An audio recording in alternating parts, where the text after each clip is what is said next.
The following is a special presentation of TNN Motorsports.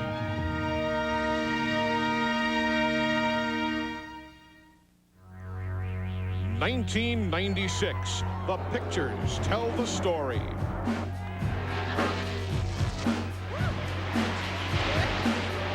Can Terry Labonte or Jeff Gordon overtake the Intimidator? The second half dogfight heats up today in Loudon.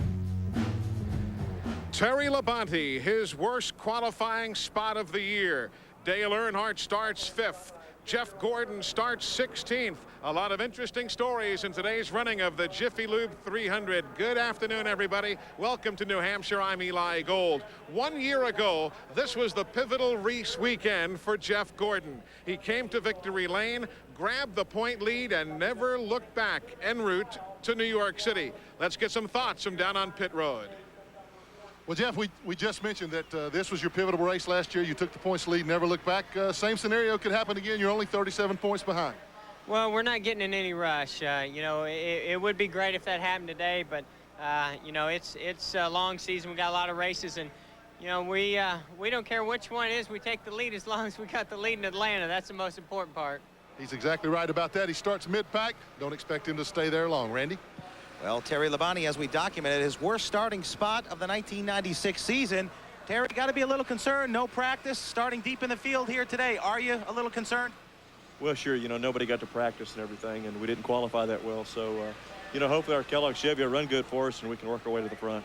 Okay, Terry, good luck. I talked to crew chief Gary Dehart. He wants him to be real careful at the start of this race. Glenn Jarrett. And the man that they're all chasing, Dale Earnhardt. That's the man they chase all the time. Good starting position today, Dale. You seem to really like this racetrack. You've had some success here in the past. Well, we haven't won here yet, but we run good here. The car's awful good, and practice and qualifying, we got a little bit of race practice on Friday. We took some time out from qualifying practice and sort of try to race that up. Hopefully we're close, and we can do a little adjusting as it goes, but we got to wait and see what the racetrack does. It sure would be nice to win here, though. As I said, he always runs well here. He's one of the few teams that did practice on that race setup. It's a concern to everybody in the field because of the limited practice that they did get on Friday.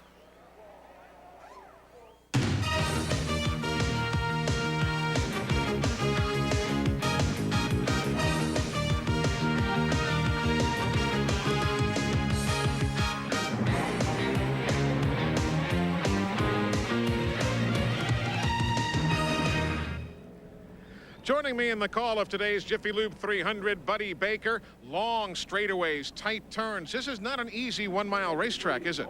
I don't think any racetrack is easy, but this one, you have to watch yourself getting into the corner. Very tight. It's a give and take type racetrack. 9,000 RPM down the straightaway. A lot of brake getting into the corner. You have to be careful.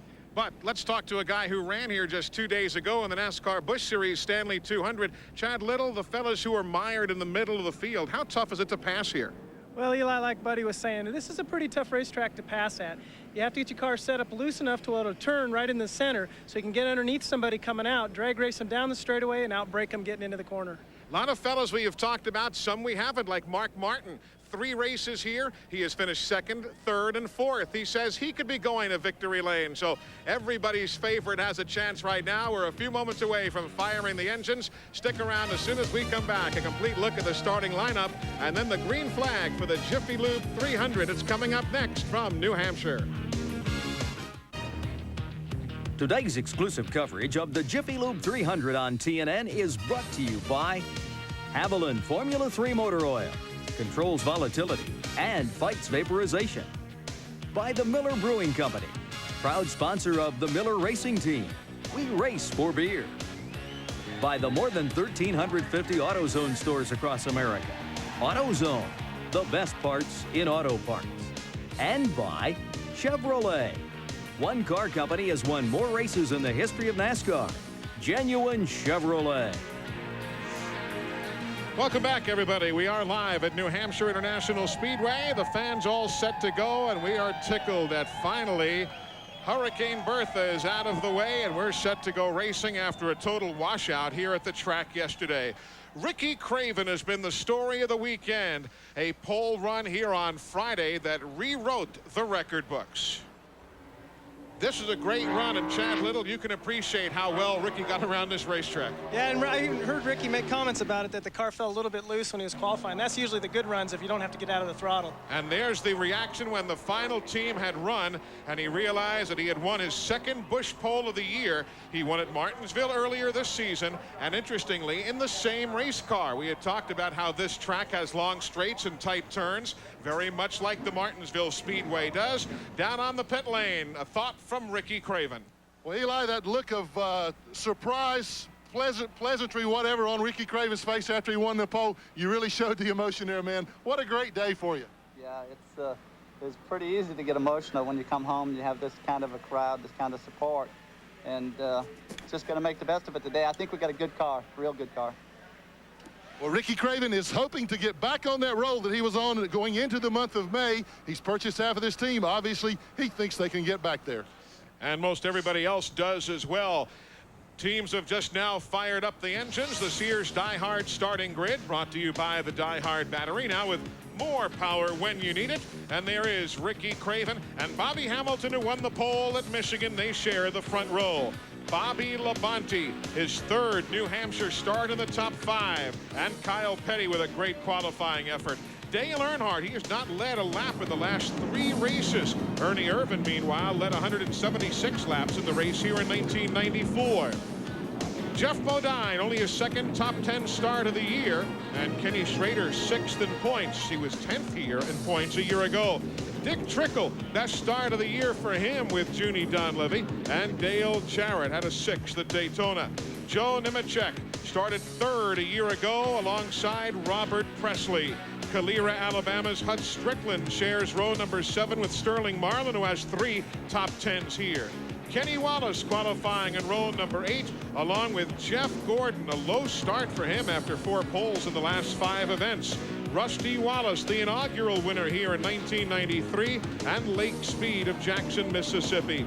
Darrell Waltrip outside, or at least inside, of row number 10, along with our 1994 winner here, Ricky Rudd.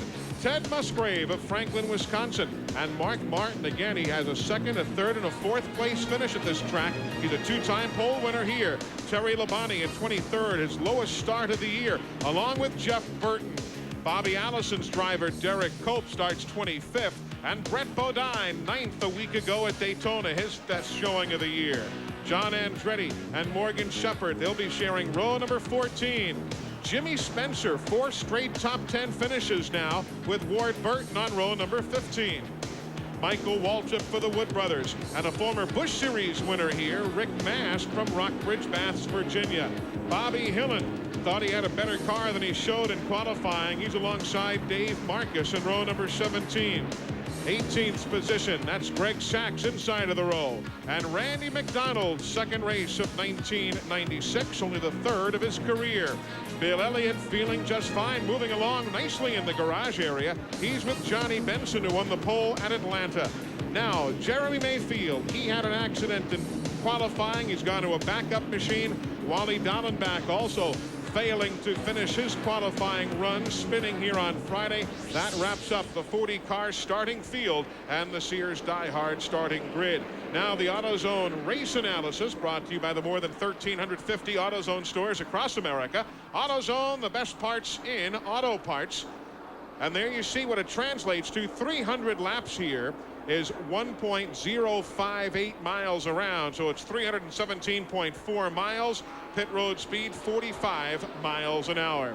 Meanwhile, the teams are still on the racetrack. Normally we only see a couple of warm-up laps, Randy, and right now we're being told from NASCAR it could be as many as 6 pace laps. What's the story? Well, the story is, Eli, that they need to seat the brakes in. That's usually done in happy hour on Saturday. When they go out for that last practice session, they'll put brand new brake pads on these cars, go out there and make sure they got plenty of pedal, juice up the brakes, but they haven't had an opportunity to do that, so they're out there riding their foot on the pedal, make sure they got plenty of it, so when they drive it off into turn 1 on that green flag lap, they can get it woed down. So now let's go up to Glenn Jarrett, who has more. Glenn? Well, thanks, Randy. You know, I mentioned earlier about the guys not getting much practice on race setup. I asked Robin Pemberton and Gary Dehart if they got a chance to practice at all on race setup. This was independent of each other. They weren't near each other when they told me the very same thing. They both said, yeah, we got plenty of practice on race setup. And I said, you did win, they said, in last year's race. So these guys are awfully hopeful that the setups that they brought here from the race last year will work today, because it's a guessing game right now. Now, Glenn, let's follow up on that, and something really that I had planned to wait to bring up until middle of the day today, but you lead us in nicely here. The two Robert Yates cars, one driven by your brother, the other by Ernie Irvan. You talk about two guys out of the same corporate setup, and their setups for this day could not be any more different if they had never even known each other. Oh, no, that's exactly right, Eli. In fact, they brought two different types of cars here. Ernie Irvan is in what they call a low snout car. The front frame section is dropped about 3/4 of an inch lower than the standard car. What that does is to lower the center of gravity on the car. That's the kind of car that Dale Jarrett finished second in at Richmond earlier this year. In fact, Ernie's got the same setup as Dale had at Richmond. Dale and Todd Parrott, on the other hand, got together and decided that they wanted to bring a standard chassis here. They've been having trouble making the low snout car work consistently for them. So I guess if you put it on terms of a circle, they would be about 180 degrees apart in terms of what the setup under the car is. And what this does, it gives the team a good gauge as to which works the best. So that's some interesting strategies. A little different call on both teams here. We'll follow that story today. We talked about how well Mark Martin has run here, so why not let him carry some cameras along with us here as the field circulates here. He'll be giving us a lot of views. You see, that is technically 12 degrees of banking there in the corner, but Chad, you guys don't really use that, do you? I pretty much thought it was very flat. How about you, buddy? It is banked 12 degrees up there near the top of the wall, and the straightaways are flat, and they are some 1,500 feet long. We'll get some interesting views here from Jeremy Mayfield as he comes up from the rear of the field after his spin and subsequent problems. So this is going to be another interesting view we'll have for you in the course of today's event. Bobby Allison is our Grand Marshal today. He gave the command to fire the engines just a short while ago. Today, almost 30 years to the day that Bobby won his first NASCAR Winston Cup race. It happened to be the Main 100 at Oxford Plains Speedway back in July of 1966. So a nice honor for Bobby Allison here today. Normally, we'll say that everybody's coming to the green flag from Doyle Ford, but Carl Simmons is the NASCAR Busch Series chief starter, and there he is on the right of your screen, a bit under the weather today, Doyle Ford. So Carl Simmons right there with the flag in hand, waiting to give the command. Stan Setz is right beside him.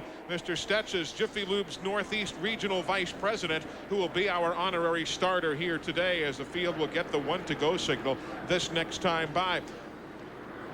As far as Chevrolet versus Ford versus Pontiac, that's how it breaks down here today. 23 Fords, 12 Chevys, 5 Pontiacs, as is the brand that Chad Little drives. All right, how patient can these fellas be now? Middle of the field, we talked about Jeff Gordon, used to running well here. Terry Labonte, middle of the field. Do you have to force yourself to pace yourself here, or does that just all go out the window here in a half mile? Eli, I think at the start of this race, these guys are going to drive as hard as they can push their car. If they're at the back of the pack and their car's good, they're going to charge as hard as they can. If they're in the middle, they're going to do the same thing. Later on in the race, they're going to find out exactly where they need to be. That's when they'll start being patient. But at the start of this race, they need to figure out what kind of changes they have to make on the first pit stop, because remember, they got no practice yesterday. Exactly right. If you're just joining us, yesterday a total washout for both the NASCAR Featherlight Modified Tour, which does go back into action on Wednesday of this coming week.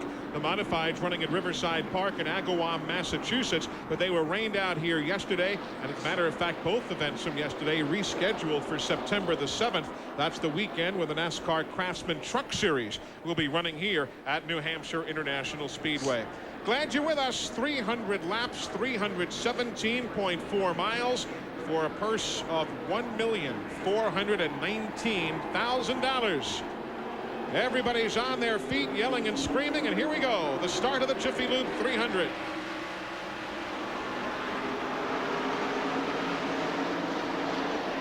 Dick Trickle got a great start. Dale Jarrett dropped back just a bit going towards turn number 1. Eli, what they have to be careful of right now, there is some dust out there. Anytime the first couple of laps, you have to be very careful. Here they go into turn 3. You can almost see it boiling up behind the cars there. There's a little bit of dust. You have to be extremely careful the first couple of laps. First lap, they come to the stripe. It'll be Ricky Craven who leads. 7th different race he has led this year. Middle of the pack, 3 wide, scrambling to the front as Bobby Hamilton takes the lead now in the corner. Eli, this is also the kind of track, because it doesn't have very much banking at all, or it's really what we call flat in the corners.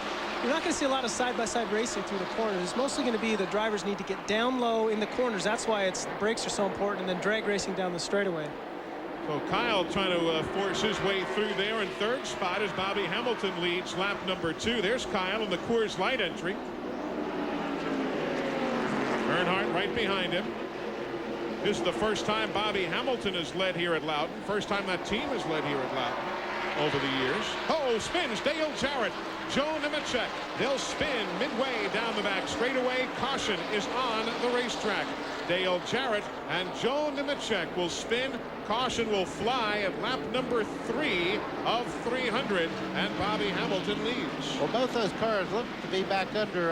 Joe Nemechek still sitting there. He's refiring, as you see. Does not seem to have any damage whatsoever to the sheet metal. Neither does the Jarrett car. Well, that's good right now, because I'm sure right now that's not what either one of them want, is to go a lap down this early in the race. Dale Jarrett was in 11th. Joe Nemechek was running 12th to 13th. We'll take a couple of looks here and see exactly what happens. First from our speed cam. There was another car to the inside of Jarrett, too. Let's see exactly what happens. See Jarrett there in the 88 on the outside, Robert Presley. You see Jarrett getting back in the throttle right there. Looks like the car dances a little bit. Here comes Jeff Gordon into the left rear corner, touches him. That sets him to spinning. And Nemechek spins it himself to avoid Dale Jarrett, is the way I read that there. It looked as though he had Dale right in the crosshairs, and he just spun his own Burger King Chevy to avoid him. It happens quickly here at Loudon. We work lap number 4, the first caution flag of the afternoon. There'll be pit stops certainly as soon as we come back. Just 2 seconds ago, we have gone back to green. You're in time to see the restart here in Loudon, New Hampshire. Jeff Gordon already up to 11th spot, and it's single file this time. While you were gone, Dale Jarrett pitted. So did Joe Nemechek, Jeremy Mayfield, Bill Elliott, Johnny Benson. They made pit stops along with Greg Sachs. Glenn, how much of a significant problem now for either Nemechek or your brother? Nemechek looked to be okay. They changed 4 tires. He had no sheet metal damage. Dale Jarrett took a pretty severe hit in the left front. They also changed 4 tires, and the first thing they wanted to do was to look at that left front wheel to see if it had been hit, to see if it knocked the toe in out. They think that it's okay. The wheel did not take a hit. Dale radioed back in that the 33 car, Robert Presley, had pitched him off a little bit, and he had to turn down the racetrack. It broke the car loose when Gordon got into it. Meanwhile, Dick Trickle, you saw him get caught out of line. Same thing happening there to Lake Speed, and a host of cars go by. Now it's the 8 machine of Hut Strickland who gets caught out of line. That right there is why you don't want to be side by side on a flat track. There's just not the banking to hold the cars up there. And again, don't be misled. They advertise this as a 12-degree banked corner, but all of that banking is right up near the wall. Great scramble between Ricky Rudd and Jeff Gordon at 11th spot right now. See Ricky drive it on down in the corner. Jeff Gordon thought better of going on the outside there, getting in the corner. At this particular stage in the race, that's one thing you don't want to do, is jump on that outside and maybe break the car loose getting in the corner.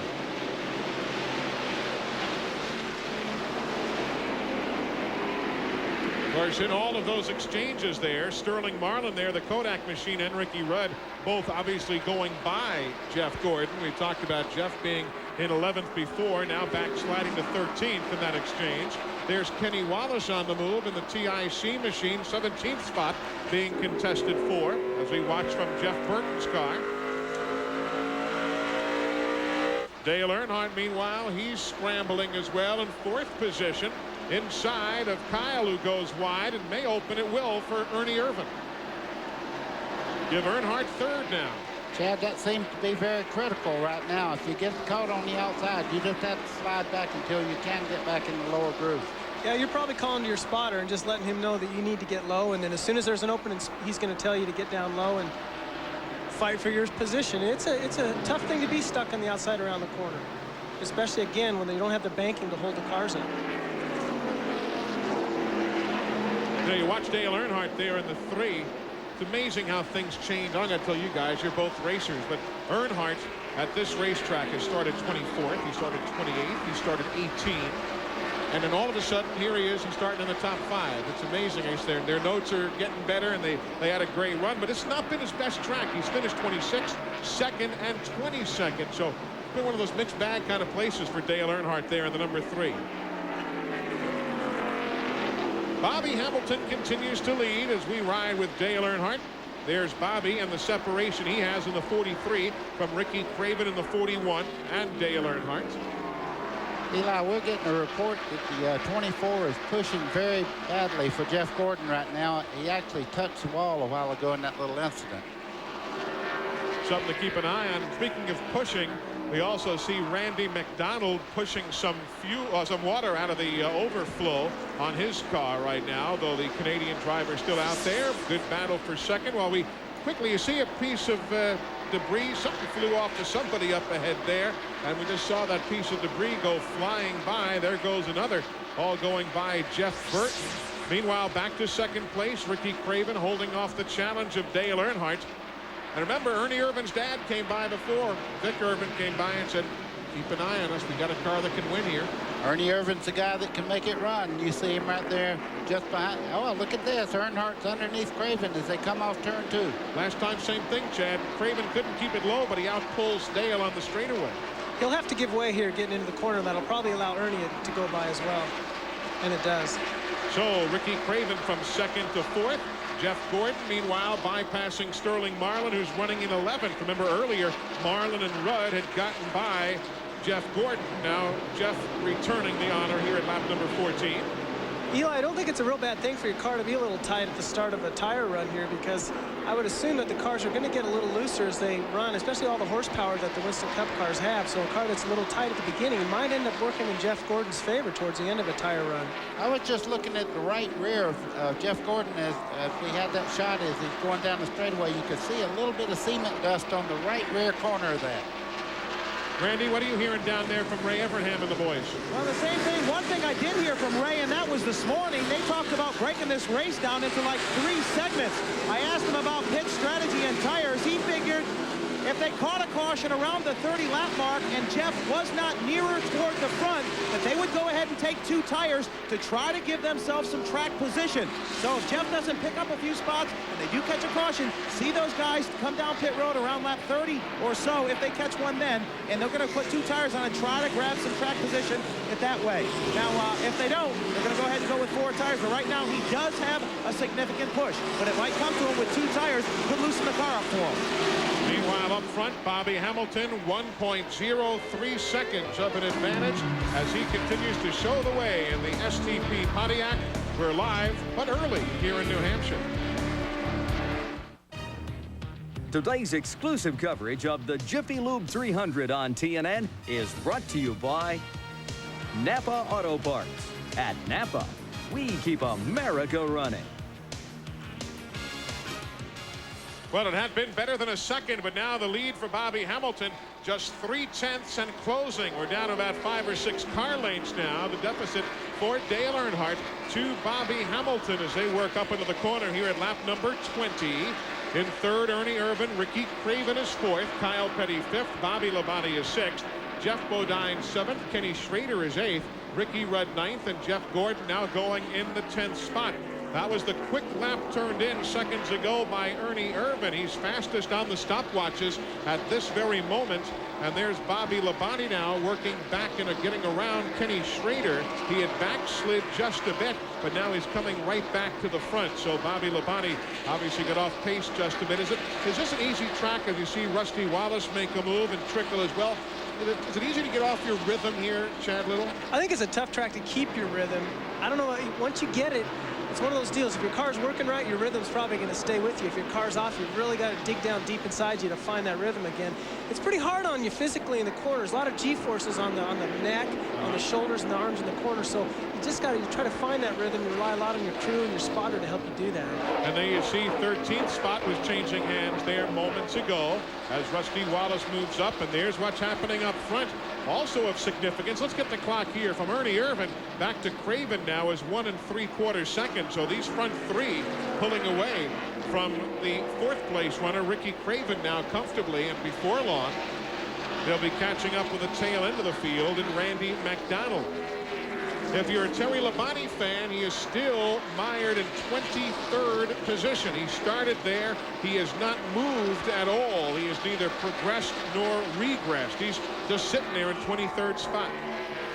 Eli, watching Terry Labonte go through the corner here, the center part of the corner is becoming the real part of this race right now. The car that gets through the center part really gets a better run down the straightaway.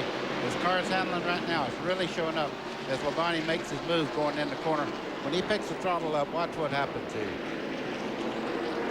That's for 22nd.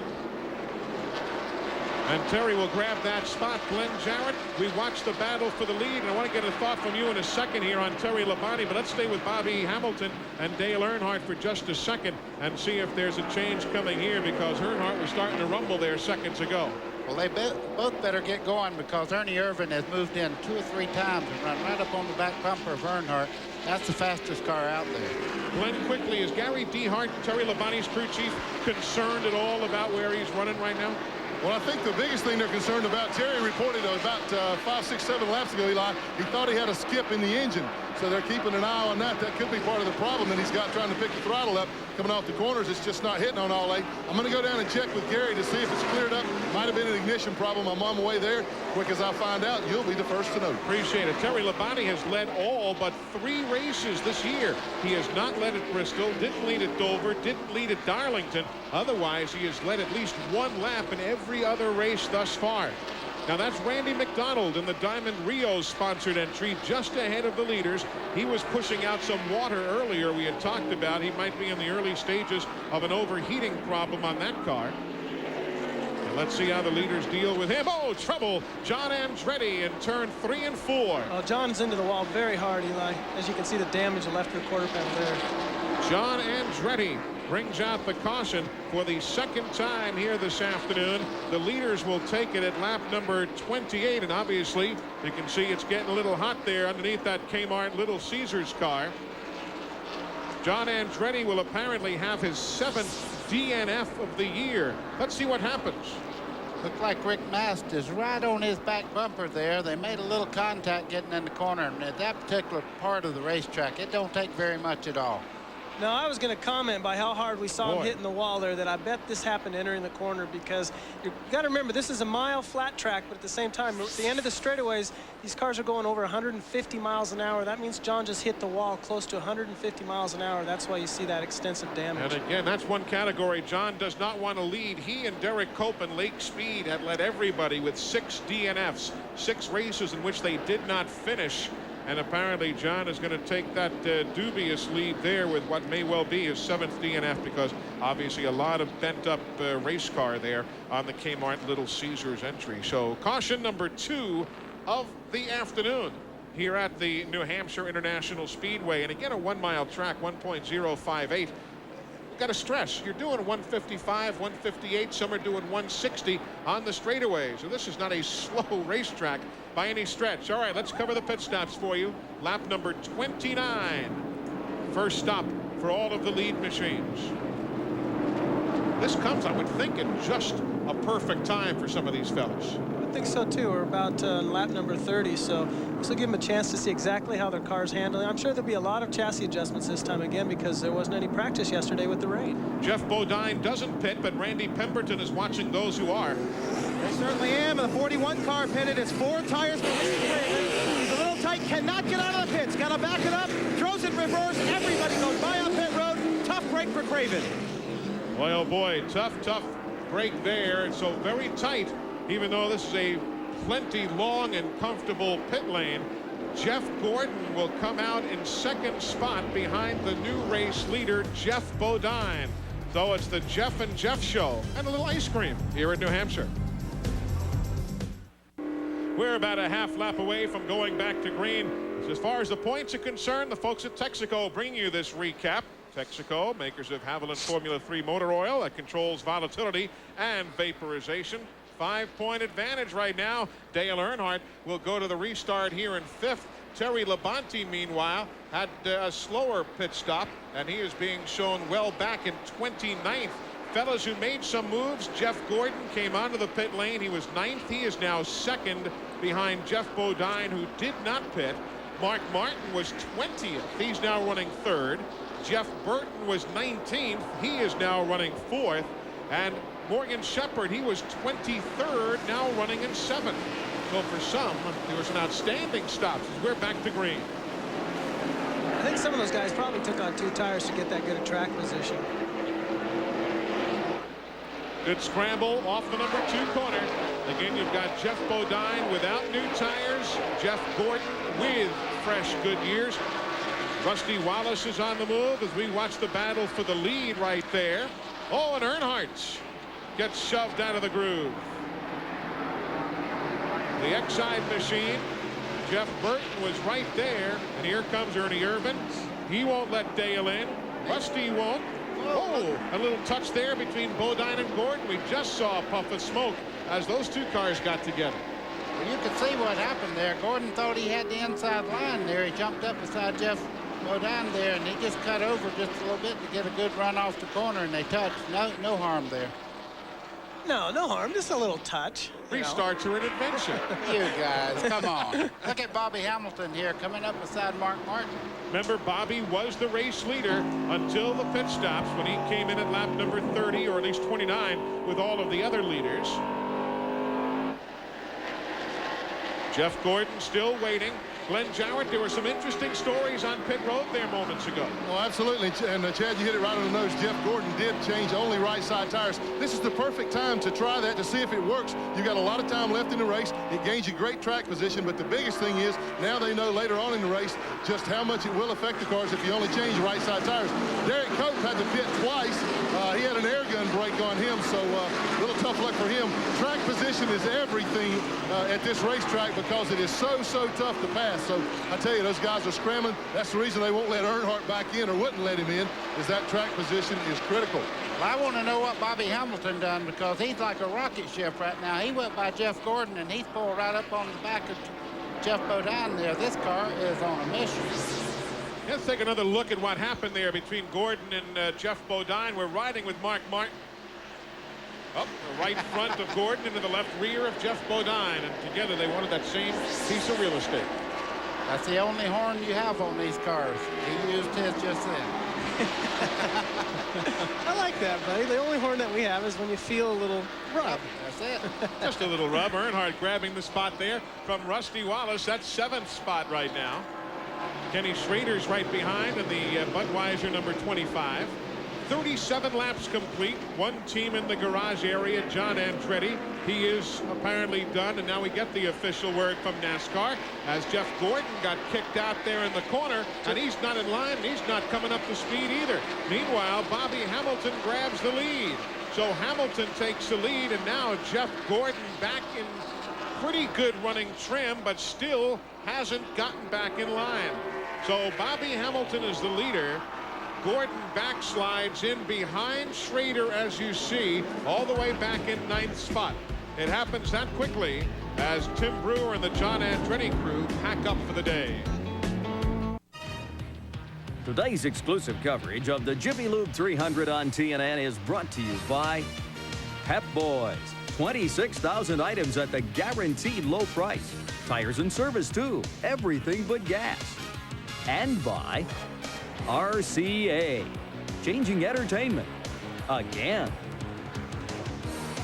We are live at New Hampshire International Speedway. 43 laps on the board. Bobby Hamilton leads.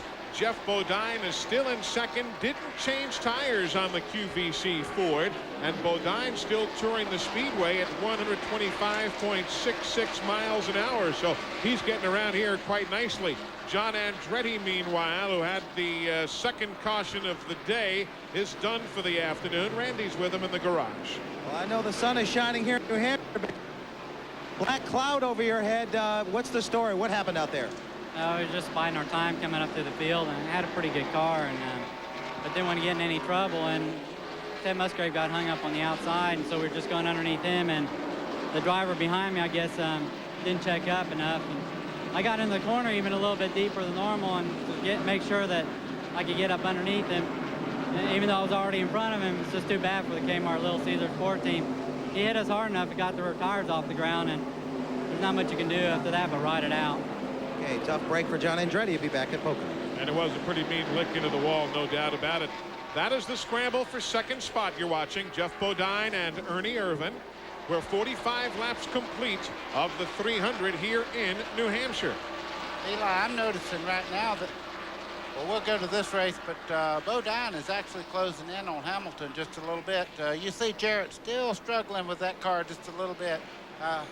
He cannot come off the corner very well. That's 15th, 16th, 17th, 18th position you're looking at. Here's what happened moments ago in that scramble. Kyle in the 42, Spencer to his outside, who was trying to get back in line. Jimmy was. Well, Kyle does not have whatever the banking is supposed to be. He has no banking on the flat part of the racetrack there. He gets into Spencer just a little bit. And there you see that same pack of machines, 15th on back. Jeff Gordon's hood bouncing just a little bit there, the DuPont Chevrolet. Jeff being shown in 9th spot right now. Does that affect anything? This is not as huge of an aerodynamic racetrack as certainly a Daytona or Talladega. Well, it looks to me like they left the hook pin has come out on the very right side. So, yeah, over time that could vibrate enough to break the hinge, which is located up towards the cowl area in the back, or to start bending the hood and cause a little aerodynamic problem. But I think just because one's out, it won't be significant. They'll put it back in on the next stop. So nothing that the driver would necessarily feel vibration-wise or something. I don't think Jeff can even see that. If the hood starts to roll down too far towards the front of the nose there, I don't think he even notices that yet. 48 laps on the board. Jeff is now 5 3/10 seconds behind that man, Bobby Hamilton, the race leader. Hamilton over Jeff Bodine, Ernie Irvan. That's the front three. Mark Martin and Jeff Burton, a couple of Jack Roush machines, are running in 4th and 5th. Glad you're with us. That is the race leader here in the Jiffy Lube 300, and that's the man in 2nd spot. How did Jeff Bodine get the lead from Ernie Irvan, or at least from Bobby Hamilton? Take a look. Well, you see Jeff Bodine making a move on the inside there, down the back straightaway. Caution on the speedway. You saw the pass there, and that's Dave Marcus, the Prodigy Chevrolet, in the wall in turn number 1. The leaders will take the caution at lap number 56 as Dave Marcus, in his 801st career NASCAR Winston Cup start, ends up in the wall in turn number 1. You hate to see that. You hate to see it for anybody. You just hate to see it for Dave Marcus in particular. Works on that car every day himself. Yep. You just hate to see it get torn up. So Jeff Bodine comes in behind the safety car right now. Only the 3rd race that Jeff has led this year in the QBC Ford. His best finish of the season was 3rd at Pocono. Now we'll see what Jeff Bodine does. Remember, he did not pit when everybody else came in on that other caution when John Andretti hit the wall. I was going to say, I think we'll see all the leaders come back in again. Here he comes right now. Well, the stop is going to be at lap number 56. Well, Ernie stays on the racetrack, as do a number of others.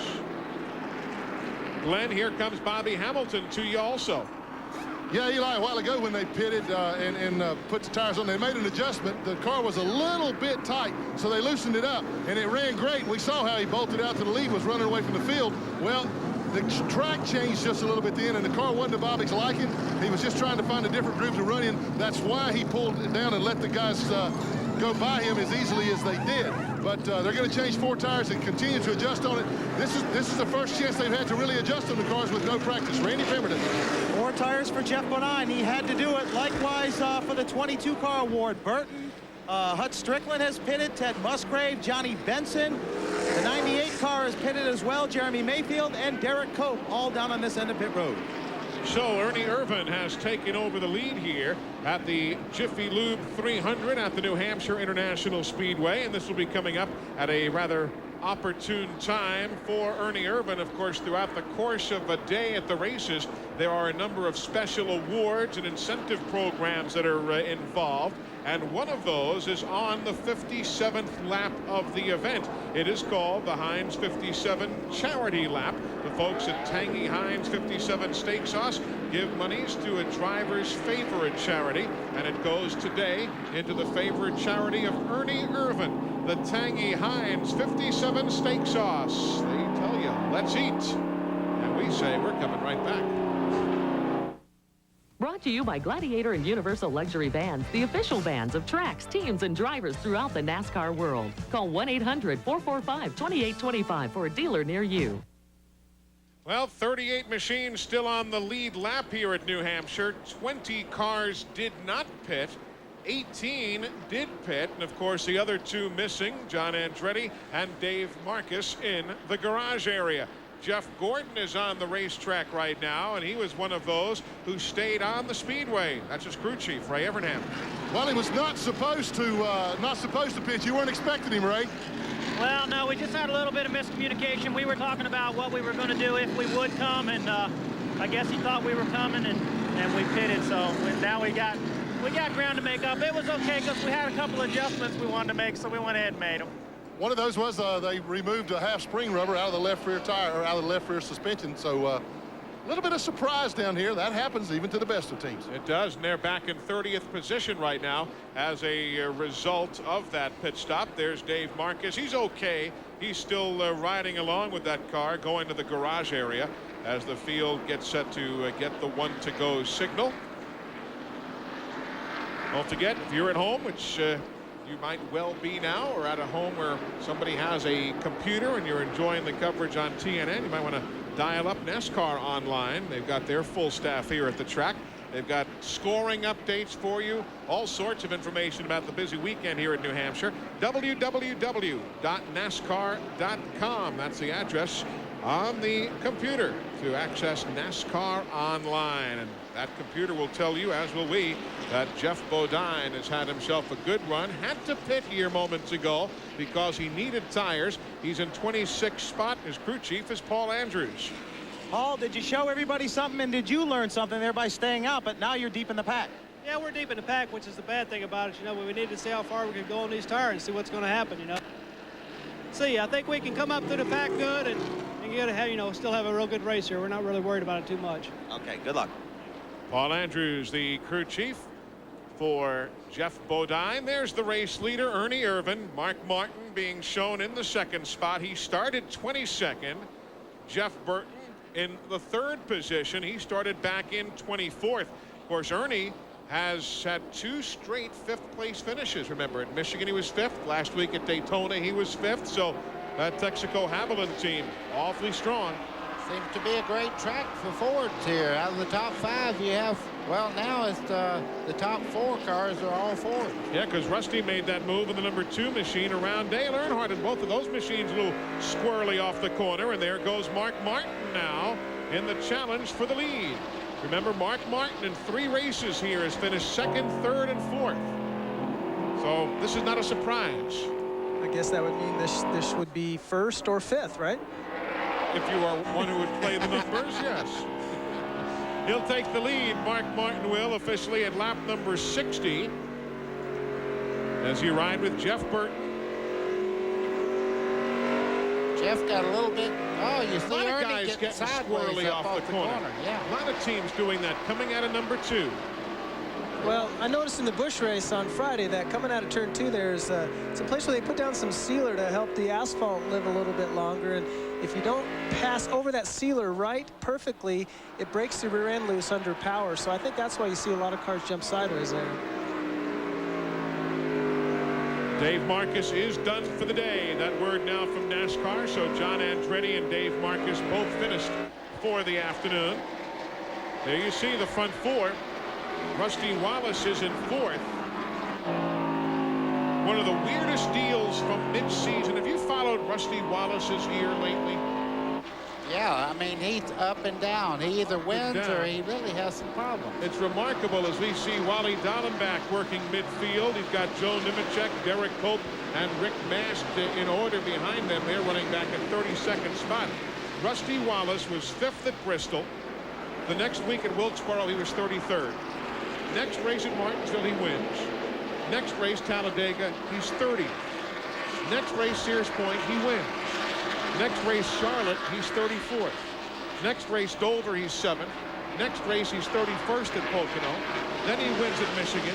There you see the battle for the lead. You get the idea. Every week it's either feast or famine for Rusty as Ernie Irvan takes the lead now away from Mark Martin. Eli, you could see Mark Martin just pull over and let the 28 car of Ernie Irvan go by then. That is good racing. This early in the race, you don't want to contest somebody getting down in the corner and maybe get in trouble. So that's a gentleman's agreement there between all these guys to get out of the way. Don't say it with 10 to go. Nobody pulls over. I was going to ask you, didn't you and Glenn have this discussion at Dover a few weeks ago? Yeah. I feel like I've just come in again and rejoined the conversation. 65 laps on the board. Looking back from Mark Martin to his Roush teammate, Jeff Burton. Glenn, care to join? Yeah, well, Buddy informed me that he asked Mark Martin about that after Pocono. Mark said, no way I'll let him by. But at this point in the race, early in the race, Mark Martin won't run you too hard because there's no point in taking a chance and making a guy behind you get impatient, maybe tap you and get you out of shape. Mark knows he's got plenty of time, and he's just going to let Ernie go out and do his thing right now. I love getting those two guys going, Chad. We are 66 laps complete here at New Hampshire of the 300 on a simply magnificent day. Temperatures are in the 80s after yesterday's battle with Hurricane Bertha. She washed out the modifieds in the Busch North race, but we are clean and green here today for Winston Cup NASCAR style. We are back at New Hampshire. Pit stops for everybody, although Morgan Shepherd, I'm not quite sure if he has brakes on his race car. He had a little problem getting the Remington Arms machine wound down. The hood was up also again on Sterling Marlin's Kodak Film Chevrolet. So, Randy, why don't we get an update first from you on the pit lane? Well, there's no question about it. Sterling's car is misfiring. You could hear it on the way in, and desperately, you could hear it when he pulled off of pit road. They didn't change any tires. They're going to go back underneath the hood.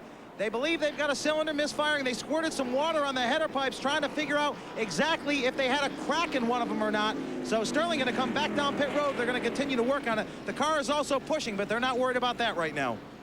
Here comes Morgan Shepherd down the pit lane, and he does stop cleanly. Here's why we're under caution. While we were away for a few moments, Derek Cope's problems began to really explode upon him. Notice the water pushing out the back of Derek's car there, right by the left rear wheel. See it right there coming out? That's not a good sign. That usually means that they've cracked a cylinder or a head. I mean, it's generally DNF that. So Derek Culp, who will now apparently join John Andretti in the DNF column. There you see again Runt Pittman and the boys from Morgan McClure Racing working on the engine of the Kodak Film Chevrolet as they make another stop at lap 70. Meanwhile, Ernie Irvan has been in. Glenn, what did they do?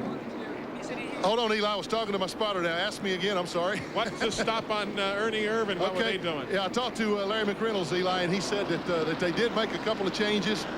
Just tweaked it just a little. It was just a little bit too tight. He spent a lot of time talking to Ernie after Ernie got back out on the racetrack, but they've adjusted. They're fine-tuning it now. They're really happy with the way the thing is behaving right now. We're going to work our way down to the other end of pit road right now and check with Robbie Loomis again to see why Hamilton was back in the pits and spent so long on pit road. Be back with you in a second. All right, so we've got a moment now for the AutoZone Tech Fact, brought to you by the more than 1,350 AutoZone stores across America. AutoZone, the best parts in auto parts. You often hear NASCAR Winston Cup race teams talking about having a short track car or a long track car. Now we can take the same car that we've run at Loudon on a 1-mile track and take it to Pocono, run it on a 2.5-mile track. How do we do that? Well, NASCAR has a minimum weight that all the cars have to weigh. Everyone's cars are built lighter than that minimum weight, so you carry a certain amount of lead. Now, by moving that lead in the frame rail, we can slide it back, make it a short track car, or slide it forward and make it a big track car. The more weight in the rear, the better the car is on a short track. The more weight in the front, the better the car is on a big track. So we are 71 laps on the board. Jeff Gordon didn't pit, nor did Robert Presley. Presley is the leader here in New Hampshire. From high overhead, New Hampshire International Speedway, the Hood Blimp is bringing us those pictures. If you're not familiar with this portion of the country, Hood is a big dairy company up here. Ice cream, cheese, all sorts of that good stuff. The Hood Blimp bringing you the overhead pictures today. That's our leader, Robert Presley. His last NASCAR win of any kind came here in New Hampshire in August of '93 in the New England Chevy Dealer 250. That's up on the level where we are. You see one of our camera guys waving there. Those are the spotters who follow the NASCAR Winston Cup Tour and talk to their drivers on the racetrack as Robert Presley gets set to bring him to Carl Simmons' green flag. Green is in the air, and the restart at lap number 75.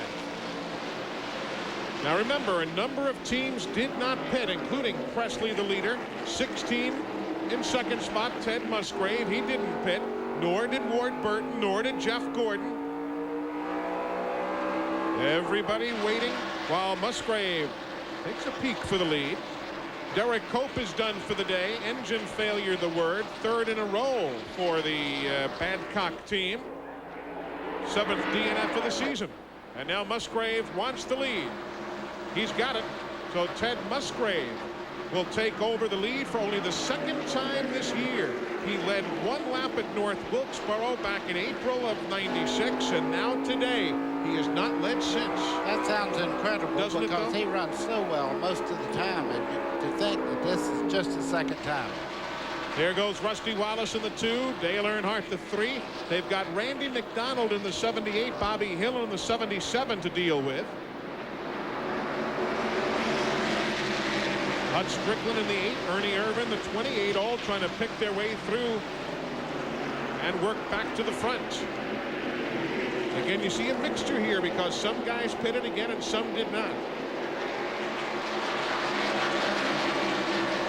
Glenn Jarrett, how significant is a tire change here? That sounds silly, I know, but it looks as though on the clock it's not that big of a deal today for some reason. No, you're absolutely right, Eli, and it's not silly at all. What's happening is that on this green racetrack, new tires, sticker tires, are a little bit too tight. They work too well, and the guys are kind of rolling the dice and saying, hey, we're going to stay on the tires that got 25, 30 laps on them because they're just as quick on the clock as the new sticker tires, and so they're going to take track position over getting new rubber. You don't see that very often in Winston Cup racing, but that's definitely the case here today. Bobby Hamilton only had 7 laps on his tires. He came in, he didn't like them at all, said he couldn't turn the car. They put 4 new ones on him. He spent extra time. The car's overheating a little bit. I notice he's stuck at the back of the pack now. You're watching Darrell Waltrip work his way to the front right now from 22nd spot as we ride with Jeff Burton. Robert Presley reassuming the lead at lap number 78. If you're a Sterling Marlin fan, they're back in 36th position right now. Randy, how significant is that engine problem? It's significant. If you're a Sterling Marlin fan, he won't win today. They do have a cylinder problem. They went ahead and pulled the plug on the right side. 3rd cylinder back. So Sterling will run on 7 the rest of the afternoon. Tough break for the Kodak team. Look at old Jeff Bodine, that QVC Ford. Rusty Wallace in the 2 right behind him, and Dale Earnhardt all inside of Spencer. And Jimmy's had 4 top 10s in a row, so they have been running well.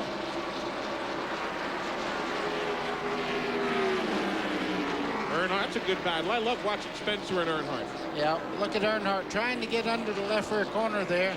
He stuck his nose up there, backed out very smartly because you know that one thing, Spencer is not going to back off and let you go by. You have to earn that spot. That's 16th position you're watching. Bobby Hillen, he is on the lead lap in 17th. Ernie Irvin in the 28 is 18th. All of that for position. As a matter of fact, everybody is on the lead lap except the 3 guys who are done for the day. John Andretti, Dave Marcus, and Derek Cope. Earnhardt's got him. That'll be 16th now for Dale Earnhardt. You can see Spencer's car kind of washing out going off the corner there. He's a little bit loose, and that's Ernie Irvin coming up right behind him there in the 28. Dale Earnhardt took the point lead from Dale Jarrett after the race at Martinsville. But remember these last few weeks, folks, Earnhardt had a 136-point lead when we signed off the air at Dover, Delaware in June, just 4 races ago. And now it's just a handful. How quickly your fortunes can change.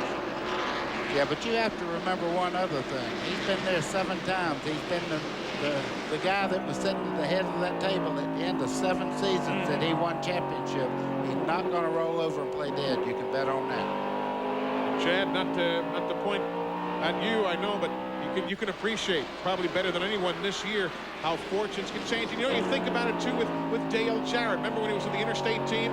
One year had a great high finish in the points, and the very next year, all the accidents he missed the year before, he was in the middle of the next year. And you had such a magnificent year in '94, and the points are tougher to come by here in this season. '95, I should say, and tougher to come by here this season. The racing gods sometimes just don't smile. Exactly right. And I've heard Richard Petty say you call it circumstances. There's nothing you can do about it. You just got to believe in yourself and your team. And I feel that the John Deere team is strong, and we're going to come back. That's the important part, is we will come back. You just got to persevere through some rough times. That's 15th spot right there. Two brothers fighting it out right there, Rusty Wallace and Herman. Right. I've always said, and I think Buddy will agree as a driver, I'd rather run good and get in an accident than run bad and finish all day long. Much more. I'd rather blow up leading the race than run 15. Exactly. To be honest about it. And Makes sense. Yeah, I mean, just you don't want to get in an accident, but you'd rather run good, be competitive, and then you can tolerate things happening. But when you're not running good and something happens, boy, that's when you're fit to be tied. Give Ernie Irvin 14th. Rusty's got 15th in the 2. Here comes Earnhardt. He couldn't get by. Ernie's pretty strong, Ernie Irvin is. As far as some of the other guys we've been talking about today, there are Terry Labonte and Bobby Hamilton. That is 31st and 32nd position. Remember, Terry was in 23rd. He has never really progressed. What's the story on the Kellogg's team? Well, the car is running okay, but I got a heartbreak for you, Eli. They have pulled the wrong gear. So therefore, all that practice that they did not get here on Saturday, they had no opportunity to go out and figure out what gear to put in the car. The car simply will not come up out of the hole off of the corner, and these guys are dejected. Boy, Terry Labonte, the only driver to finish on the lead lap in each of the last 7 races, and he's still on the lead lap right now, but well, that is a heartbreaker of a story. And again, all the practice washed out yesterday.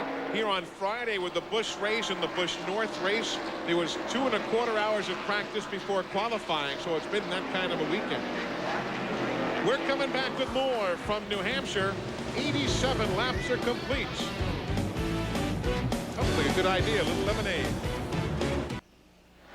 We are back, 92 of 300 laps complete. There are Dale Earnhardt and Darrell Waltrip, and that scramble now back in 20th and 21st position. And Earnhardt each time, particularly off turn number 2, Chad Little, he's just been, I don't know whether he's driving too hard or washing out, what have you, he's losing 4 and 5 spots each time off the corner.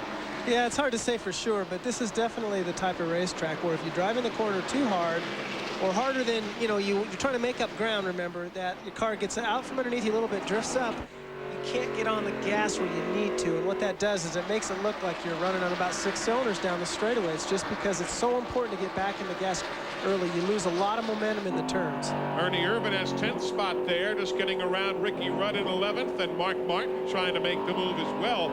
Still, the fellas who did not make pit stops still basically hanging in there. We have now Johnny Benson with a strong 5th place run right now. You've got Robert Presley, you've got Ted Musgrave, Jeff Gordon, you've got Ward Burton, Johnny Benson, Jeremy Mayfield, all of those teams that elected not to make pit stops, buddy, and they're still hanging in. Well, I'm watching Wally Dallenbach. He's running very well at the moment. He started dead last, so track position is everything right now, I think. For our new racing fans, Chad, Randy brought up the problem with the gearing that the Terry Labonte team has. Why do you change from Friday to Saturday to Sunday for the fans who are not the regular viewers of the sport? Well, when we're practicing and getting ready for qualifying, the car's all taped up. It's very aerodynamic. You have sticker tires, so you generally can pull a little bit taller gear. When you're getting ready for the race, you untape the car to let the motor cool a little bit more. You're running for what would be a long green flag run on tires, so you generally have to drop down a couple gears or a little bit lower gear to pull the motor up back into the peak power range. That's normally what we end up doing come race days. You actually pull a little bit lower gear. Well, along with that, you also have a clean racetrack out there when you're qualifying. Out here, you have a lot of traffic you have to brake for and accelerate fast down the straightaway. So the gear change is very important. And especially like, you know, this is a big Martinsville like we talked about earlier. And what's important here is acceleration off the corner, drag race down the straightaway, and a lot of brakes. So you do need that car, that gearing perfect in order to have a good run. 8th, 9th, and 10th you're watching right there. From Joe Nemechek back to Rick Mast to Ernie Irvan. Dolan back just ahead of them in the Hayes Modems machine. Wally's right there in that battle, running in 7th spot. You know, other than Ernie Irvan, Eli, all of those cars in the top 9 didn't pit. Exactly. Exactly. Look at Ernie Irvan, though. He is really, really quick right through the center part of the corner. See him coming up on Rick Mast now. He's looking outside, inside. This car is really running well right now. And that's pretty even split right there if you're a Pontiac, Ford, or Chevrolet fan. Pretty darn even, and that's obviously how this day has gone right now. Ricky Craven has led in his Chevrolet, Bobby Hamilton in his Pontiac, Jeff Bodine in the Ford, among others, obviously. So it's been a pretty good split here in the first 98 laps of this event. I'm just watching Ricky Rudd. He's that orange number 10 there at that back of that line of traffic. Why do I just expect that come 4 o'clock or so, the Tide machine is going to be in the hunt? It's a flat track. The greasier and the slipperier it gets, that's when Ricky really excels. His last 2 wins have been Phoenix, flat, and here, New Hampshire. I just got to think by the time the clock hits 4 o'clock, Ricky's going to be in that picture. He is so good on a slick track. I know you've heard me say that time after time. I call him balloon foot. He gets on the throttle. He gets on the throttle so easy that he never breaks the tires loose. He keeps his tires under him pretty well. And Ricky Rudd is tremendous talent on a slick track.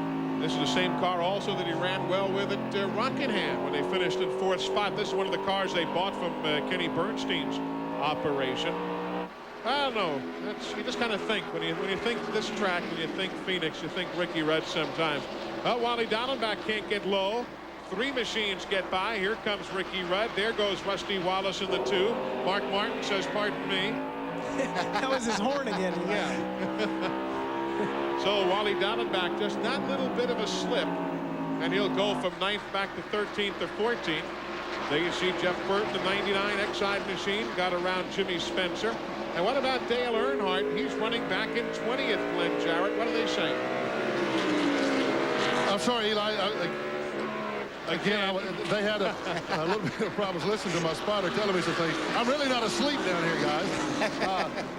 Earnhardt's got a little bit of a tight condition on the car, and a while ago he lost several spots. He got in the corner a little bit too hard and pushed up in that loose stuff, and you get the marbles. Chad can attest to it. You just got no control over the car, and so he's just sitting there riding right now, biding his time until they get another caution and they can adjust the car. He doesn't like it, but there's not a whole lot he can do about it. And what's that I heard you guys saying about lemonade a while ago? Yeah, they had a picture of the lemonade stand out in front of the main grandstand. Oh, We decided to try and con ourselves out of one. There's There's Robert Presley. He is the race leader, Randy. Let's get an update from his pit. Well, I'll tell you what, it's amazing. These guys just started flying off the pit box, got ready to change tires. They thought Robert Presley had a tire going down. He said, "Oh, sorry, guys, just got the loose stuff. I'm all right." So that's how tricky it can be for these drivers. He swore he had a tire going down, but he does not. And although that, that sounds like, well, what are you talking about? How can you make that kind of mistake? I'm telling you, as a driver, that is an easy mistake to make. I've come in the pits before thinking I have a flat, and it's nothing but debris on the tires. Remember how hot these tires are while they're racing. You get out of the groove, you pick up what is debris out there, which is just little pieces of rubber and so on from the track, and they stick right to your tires. So that's what he felt. And he didn't have a flat. He just got out of the groove a little bit. I was going to make a comment. It's like a candy apple in nuts. When you roll them around, it just picks it all up and carries it with it. That's what the tire does. It's a good analogy. That is a great analogy. Yes. Next time I have one at the Alabama State Fair, I will now think of you. Thank you, Eli. Anytime. We're watching Joe Nemechek there in the 87. That's 6th, 7th, 8th, and 9th on back. Ernie Irvan in the 28. As we ride with Jeremy Mayfield, Cale Yarborough's RCA racing team with a strong run. Up front, Robert Presley still showing the way. Ted Musgrave and Jeff Gordon running behind them as they are threatening to put a lap on Sterling Marlin. We're coming right back to New Hampshire.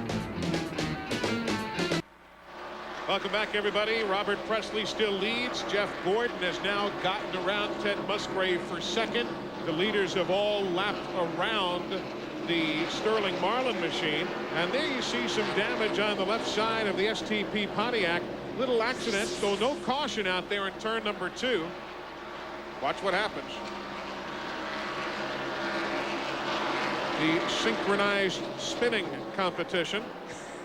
Jeff Gordon does the perfect 360. The Russian judge gives him a 7-2, and he continues away. Jeff Bodine. Jeff Bodine, excuse me. Didn't mean to say Jeff Gordon. Jeff Bodine does that spin right there. And, of course, Bobby Hamilton was right behind Bodine as he spun. We'll take another look and show you exactly what happened again. A real-time view of what transpired.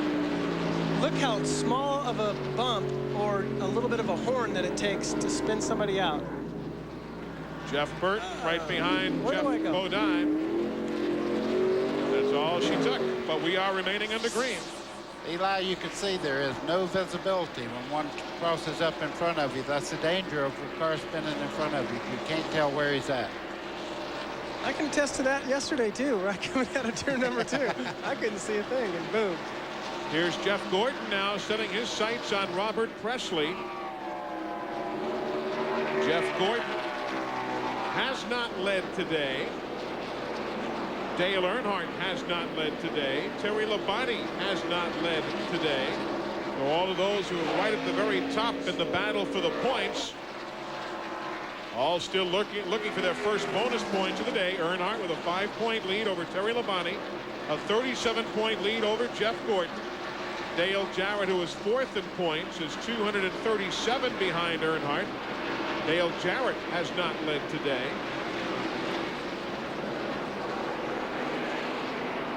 We're at lap 112 as Greg Sachs is off the pace in the Cartoon Network entry for Gary Bechtel. Back to the lead. That's the separation. Presley on the left. Robert running and leading for the 5th time this year. He has led at Daytona for the 500, led 4 laps there, led a lap in Richmond, led 12 laps at Darlington, and 43 laps in North Wilkesboro. It's not unusual to see this car out front, though. That's a number and car made famous by Harry Gann. As you see him wiggling just a little bit. He's not out there on a Sunday afternoon ride. He's having to drive pretty hard right now. That team tested in Indianapolis the other day, but interestingly did not take the car to the Brickyard they planned to use there. They took one of their other super speedway cars, tested with it, and then what Andy Petrie, the crew chief, learned at the test, he will build in to another car that they plan to use at Indianapolis. That was the same theory he used with Dale Earnhardt when Dale won the Brickyard, when Andy Petrie was crew chiefing for the number 3. You see the number 2 there, Rusty Wallace, looking underneath of the 1 car as they start off the corner. He's working very hard right now. Rusty Wallace is probably going to end up being one of the cars that we're going to have to talk about a lot near the end here. That car is working very well around the bottom part of the racetrack. 6th place there, changing hands as Rusty picks that up. Right behind, here come Jeremy Mayfield and Mark Martin. Lap number 115, pit stops for Greg Sachs. He has come onto the pit lane and now returns. And of course, across the top of the screen, our friends at Napa bringing you the field update. Napa, we keep America running, and they keep that rundown running for you all afternoon long here on TNN Motorsports. You can see Jeremy Mayfield waiting until Mark Martin cleared him. Turn right back into the preferred groove right around the bottom part of the racetrack. Look how far Mark Martin has pulled away in one straightaway. We have had 4 cautions if you're just tuning in as you watch the battle for the lead. Robert Presley and Jeff Gordon. The first caution was on lap 3 when Dale Jarrett and Joe Nemechek spun. Lap 28, John Andretti ends up in the wall. Dave Marcus in the wall, lap 56, and Derek Pope losing an engine at lap number 68. So 4 cautions with only Andretti, Marcus, and Pope in the garage area. Everybody else is out there running, and most everybody is on the lead lap. From 2nd to 3rd spot now behind Jeff Gordon, back to 3rd place you've got 1 6/10 seconds. From third to fourth, it is 7 seconds of a spread. Randy, we see you down there in the Skoll pit. What's their strategy right now? It all looks good right now for him, Eli, but the last time they pitted was on lap 55 as Jeff Gordon goes underneath to take the lead. The 33 car has got a little bit of a tire problem. They're going to have to pit by lap 134 for gas and tires. Now, how many tires will they take on pit road? I believe they're only going to try and take 2, because if they have to do it, they're going to have to do it under green. Tough break for these guys. Still running well as Gordon goes to the front. So Jeff Gordon at lap 119 takes the lead. It is the 9th straight race he has led, and he has led all but 3 races. Not at Daytona, Rockingham, or Wilkesboro, but he's led everywhere else. Welcome back, everybody, as Jeff Gordon shows the way here at the New Hampshire International Speedway, with Robert Presley and Ted Musgrave right behind in second and third. Over the last few moments, Jimmy Spencer and Dick Trickle finding themselves a lap down to the race leader. And at the same time, Bill Elliott, Bobby Hamilton, Brett Bodine, Morgan Shepherd, all in peril of going a lap down before too much longer. There you see 17th and 18th spot now. Dale Jarrett and Terry Labonte working themselves just ahead of Jeff Burton. If you're curious about Bobby Hamilton and why it is the STP Pontiac is in peril of being lapped, we showed you that damage before on the left of his car. When Jeff Bodine spun in turn number 2, Morgan Shepherd was there, and they made the contact, and there is a tire rub for Bobby Hamilton, so that's why he has fallen just a tad off the pace. Randy McDonald on the pit lane for a stop. Lap 125. He and Sterling Marlin are a lap down, along with those who are going laps down now.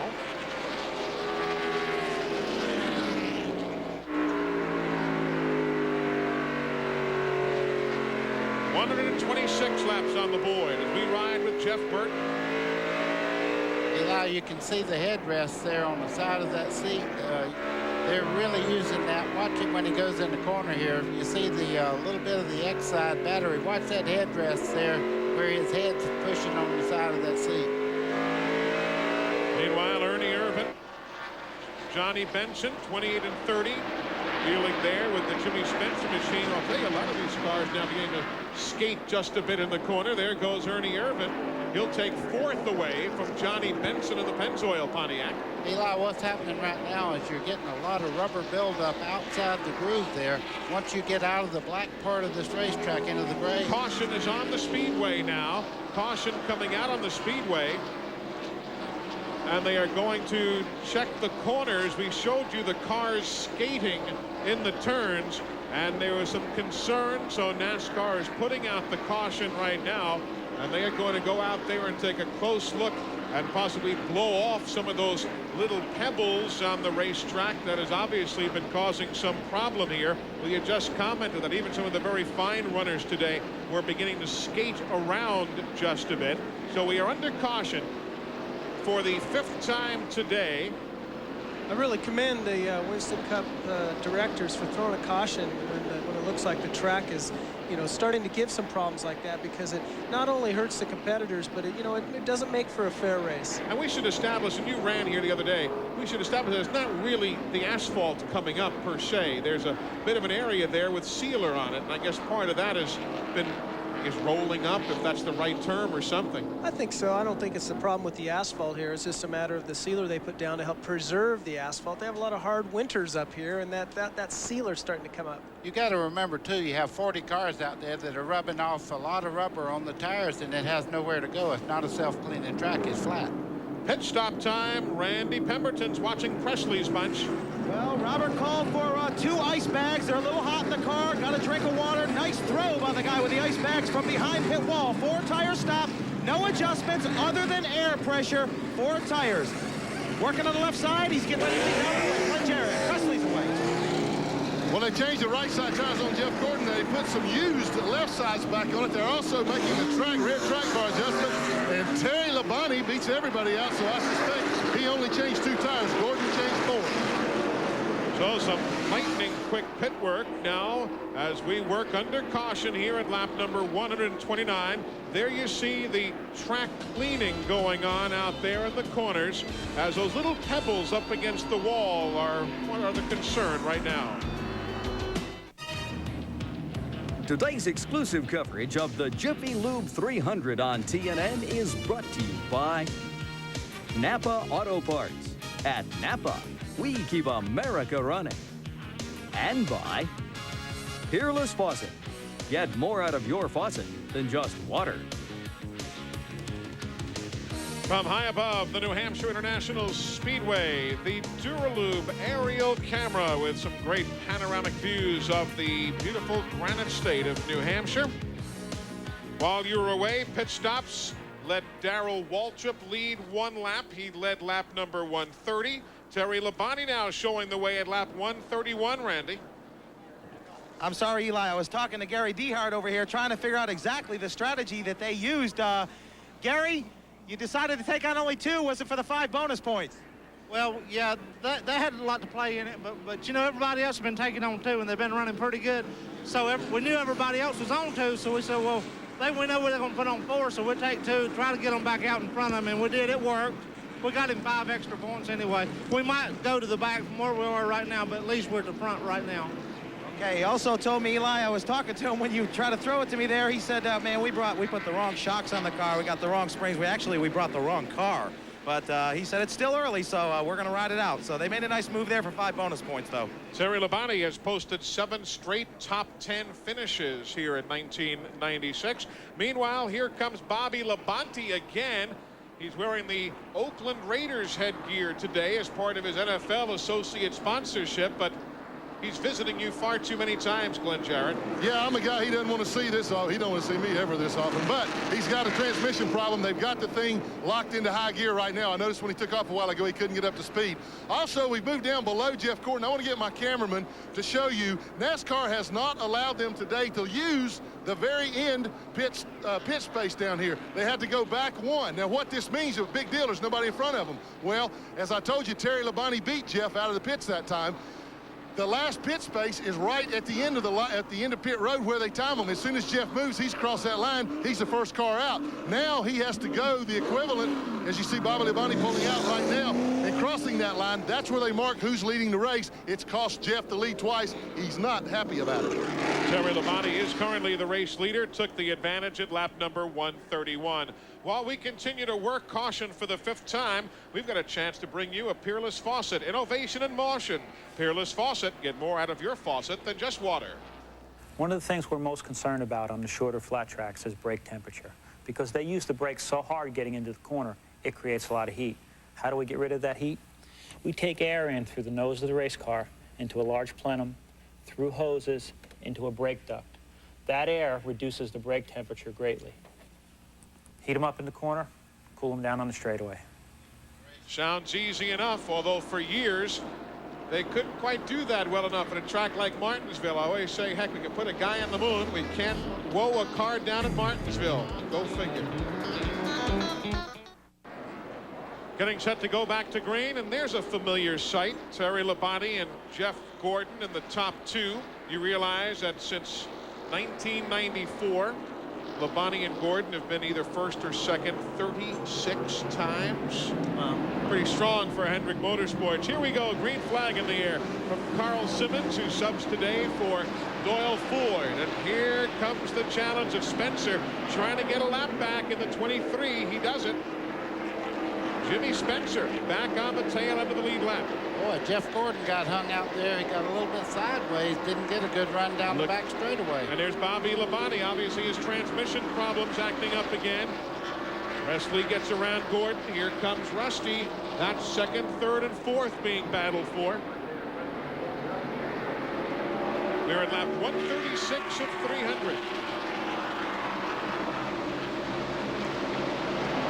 And Gordon just can't quite get back to the low side of the racetrack. Jeff Burton is in the 99. There goes Terry back by Jimmy Spencer down the back straightaway. Jimmy kind of cut him off down the front straightaway there, and I think Labonte said, hey, I'm going to go ahead and put him back the lap because this guy is too good a driver to put back in the same lap. Again, Jimmy Spencer has 4 top 10 finishes in a row, and in that span he has gone from 23rd to 16th in points. Again, Burt, Martin, Gordon.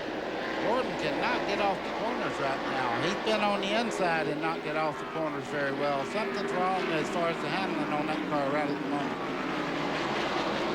Good 3 wide. Oh, that'll never work. That's not going to work. Sachs and Darrell Waltrip, was it? No, Nemechek. They got together, and Sachs finally gives. Well, Kyle Petty did a wonderful job of saving that car. It looked like he was running through dirt there. He had it so sideways. Well, that was one of those accidents that just didn't happen. No, that was great driving on Kyle Petty's part because he was in the loose stuff. He just stayed in the throttle just enough to keep the back wheels pulling and kind of balanced the car as it was sliding through the corner and got it back straight. You know, he was saying to himself before they went into that corner, you know, I really shouldn't go into this corner 3 wide. And then, I know he was saying that. Meanwhile, Terry Labonte has built up a 1 7/10 second advantage over Robert Presley. And why is Robert so far back? Let's take a look and see if we can pick him up. Almost looked like he hit the wall before. Yeah, no, that's more than just looked like. He hit it pretty hard. I just looked down and saw a little smoke come up. I wasn't quite sure. But he did hit the wall. Pretty good wallop. You know, again, we're talking about the nature of this racetrack. You get into the throttle pretty early in the middle of the corner, and you're actually in full throttle about the middle of the corner or just beyond it, especially with good tires. Remember, these guys have just put on good tires, so he doesn't want to back out. He loses all of his momentum, and he's just saying to himself, please stick, please stick. Obviously, right there, it started pushing a little bit, and boom, he scrapes the wall. But right now, he's thinking, how bad is that right rear quarter panel bend in towards that tire? And if there's no smoke and his spotter's looking real close right now, then I don't think he'll come in. You're watching the 99. Jeff Burton, he's in 4th. Mark Martin behind him in 5th. Johnny Benson 6th. Jeff Gordon in 7th. All battling for position at lap 142. Just 8 laps shy of halfway here in New Hampshire. There are folks everywhere here today. Grandstands, of course, packed. Even the hill on the back straightaway, folks are sprawled out all over. You see those folks there? They're just on the hillside overlooking the back straightaway. Great view. Dale Earnhardt, the number 3, he's in 11th spot. Battling with Rick Mast and Ernie Irvan. Jeremy Mayfield behind them.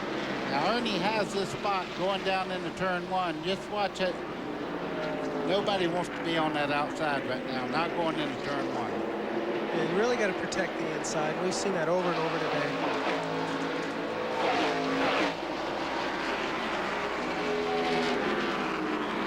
Ernie Irvan with Earnhardt right behind him now.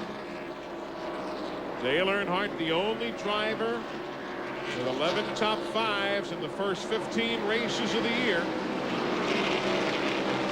That's why he's leading the points. See Michael Waltrip there in 21. We hadn't mentioned him today. He's still out there giving it all he's got. So some of these guys have been caught up in bad track position by having a bad starting position. But you can see he's trying very hard right now to get by Musgraves as they go down the back straightaway. And remember last year, the Wood brothers, of course, they had Morgan Shepherd driving in the 21 last year as Michael challenges Ted Musgrave for position. But last year, the Wood brothers finished 2nd here with Morgan Shepherd at the wheel. And again, Mark Martin, Gordon, Burton, and Benson. That's for 5th, 6th, 7th, 8th position. Johnny Benson's been right in the thick of things. We thought it was just track position a while ago when he didn't stop, but now after several stops, he's still right up in the front here. You know, we talk about where these cars started. We said Johnny Benson had didn't get to start all that well. He started 38th, but remember, between the pole and 38th position, you're only talking about 0.6 of a second. So really, once things equal out, these cars are so competitive. All of them are. That's how professional and how good all these teams are at this level. Little sideways racing moments ago. Everybody gathering their cars back in. Jeremy Mayfield there in the 98. About lost it moments ago, but he, as you see, is pointing in the right direction. Oh, Jeff Burton, or rather Jeff Bodine, starting to lurk now. Here goes Ricky Rudd. See Dale Jarrett jumping in there, going in on the bottom side. That'll be 10th spot changing hands. 3 laps shy of halfway. 3 laps from the halfway point here in Loudon, New Hampshire. Benson and Ernie Irvan, 7th and 8th places respectively. You know, I was talking just a little bit ago about the 24 not getting a good bite and all. After he ran about 7 or 8 laps, Jeff Gordon began to come on again. So maybe he just got caught on the outside, got a little build up on the tires that you were talking about, Chad, but now he's back up to good speed. Yeah, he doesn't seem to be having any problems right now. He seems to like he's really holding his line and he's running real strong. Boy, Ernie Irvan, you talk about holding a line. He went by Johnny Benson right on the flat part of the racetrack. He actually put the left side under the white line through turn 3 and 4. Meanwhile, up front, coming to the halfway point, the Gatorade Front Runner Award is on the line. The next time by, it'll be $10,000 for Terry Labonte as he leads at halfway. The lead is now 3 4/10 seconds for that car. That's the wrong car with the wrong gear and the wrong shocks, and they shouldn't even be here, and they're leading by 3 4/10 seconds. Terry Labonte is. Boy, what a difference 10 laps around a racetrack can mean. Right now, he's getting the job done. The car seems to be coming off straight off the corner. Looks very good. All these other people are saying, boy, I'm sure glad that he has the wrong gear and the wrong motor and the wrong shocks. Let's take a look at the Split Fire mid-race recap for you. Split Fire Performance V spark plugs, and there you see 10 liters, 13 lead changes. Average speed there of 97.832. That is still about 10 miles an hour off the record pace that Jeff Gordon set here 1 year ago. Retirees, John Andretti and Dave Marcus out with accidents, and the engine failure for Derek Hope, the reason he is in the garage area. And now we'll take a look at the lap leaders. Ricky Craven from the Busch pole. There you see how it is swapped around behind him. Jeff Gordon finally picked up his points for leading at lap 119. Darrell Waltrip and now Terry Labonte showing the way. There you see a great scramble now. 5th, 6th, 7th position. Ernie Irvan and Jeff Burton, that's 6th and 7th. We'll again see the full rundown across the top of the screen, so you'll know where your favorite driver is running. Yeah, poor old Terry Labonte. If you weren't with us earlier, folks, if you don't know what we're talking about, Gary Dehart, his crew chief, has complained about everything today, from the wrong car to the wrong shocks to the wrong springs to the everything except the great paint job from Kellogg's. And now they're only leading by nearly 4 seconds. There's one factor he didn't add in there. That's Terry Labonte, the ability to adjust to a racetrack. And this car is running right now. I don't care what gear it's got in it. It's flying around this racetrack. Number 10, Ricky Rudd. Number 88, Dale Jarrett. They're in 10th and 11th spot right now. And you've got the lapped machine for Dick Trickle, the Heilig Myers Ford, followed by Jeremy Mayfield. Ricky Rudd, we talked earlier, likes this racetrack. His first win here as a car owner was in 1994. Remember, he took over ownership of the Rudd Performance Motorsports. His first win as a car owner was here in '94. 7 laps past the halfway point in the Jiffy Lube 300.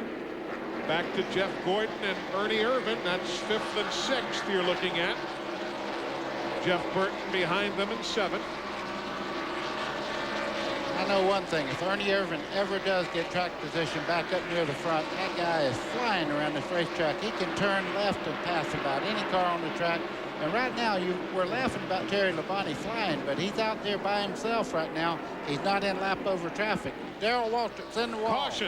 Caution in turns 3 and 4. Darrell Waltrip, and there goes that 4-second lead for Terry Labonte. And old DW in the wall. Caution will come out at lap number 159 for the race leader, Terry Labonte. So Darrell Waltrip brings out the caution as it spins, and he pretty well shortens that Monte Carlo. We'll take a look again here, and guys, let's see if we can pick up exactly what went amiss. See Darrell underneath there. Looks like he and Ricky Craven might have touched just a little bit, just enough to send DW sideways. Watch this car go across the racetrack. Watch this. You talk about hitting hard. Yeah, it looked like they did touch getting in there, buddy. And Darrell probably was turning left to avoid the bump and also hitting the brakes. And then he got down on the apron, and which is off camber a little bit. And the rear end just came around on him and hit the wall going in there. And you can see that he's going to need some parts from Parts America. Yeah, Darrell tested that car at Indy this past week. Same machine. Said things went pretty well up at the Brickyard for him. But this afternoon, Jeff Hammond will be looking at some work to get that machine back onto the racetrack. Here come the leaders now. Pit stops at lap number 159. Make it 160 now as the leader crosses the line. Let's go to Randy Pemberton.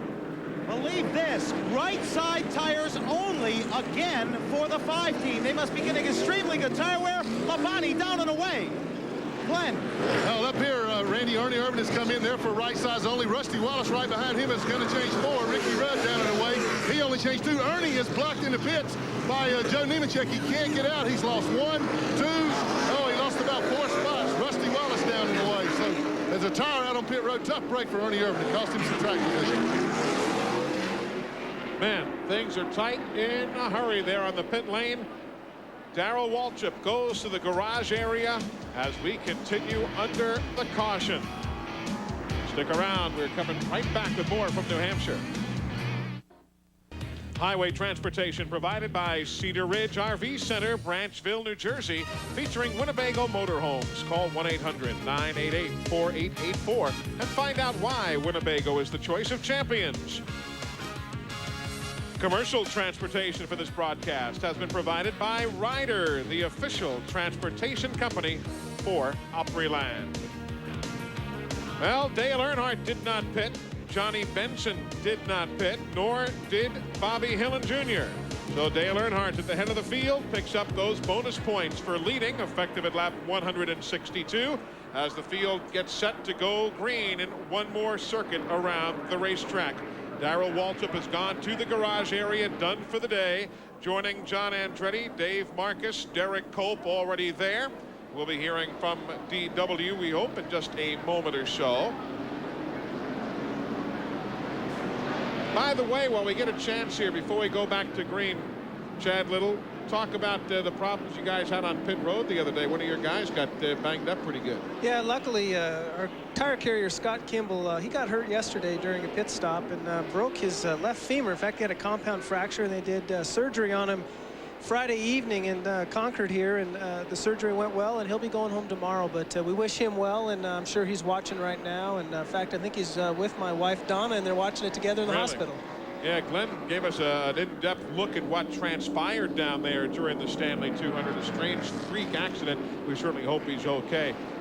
They are not going to go green this time by. The caution flag has just come out again, and the lights are going back atop the safety cars. We've got time to go to the garage and get an update from Darrell Waltrip. Well, somehow this guy's got a smile on his face, and I don't know how. Darrell, what happened? Well, first of all, I was running pretty good, you know, and if I could just get through traffic, the track kept you from passing it at will. That time there, they got bottled up off of 2. I had a head of steam. I got by 1. I got by 2. I was going for the 3rd one. I didn't quite make the 3rd one, and I had to get on the brakes, and I got in there backwards and hit the wall. But I'm happy the car was running good, and the team was doing a good job today, and that's really encouraging. We were able to compete and pass, and we'll get them next week or somewhere down the road. I just feel like we're creeping back into this thing, and, you know, we're better than we look. Darrell, the track a little dusty. How bad is it out there? A little dusty. Got a scoop shovel, you can haul a lot of it out of here right now.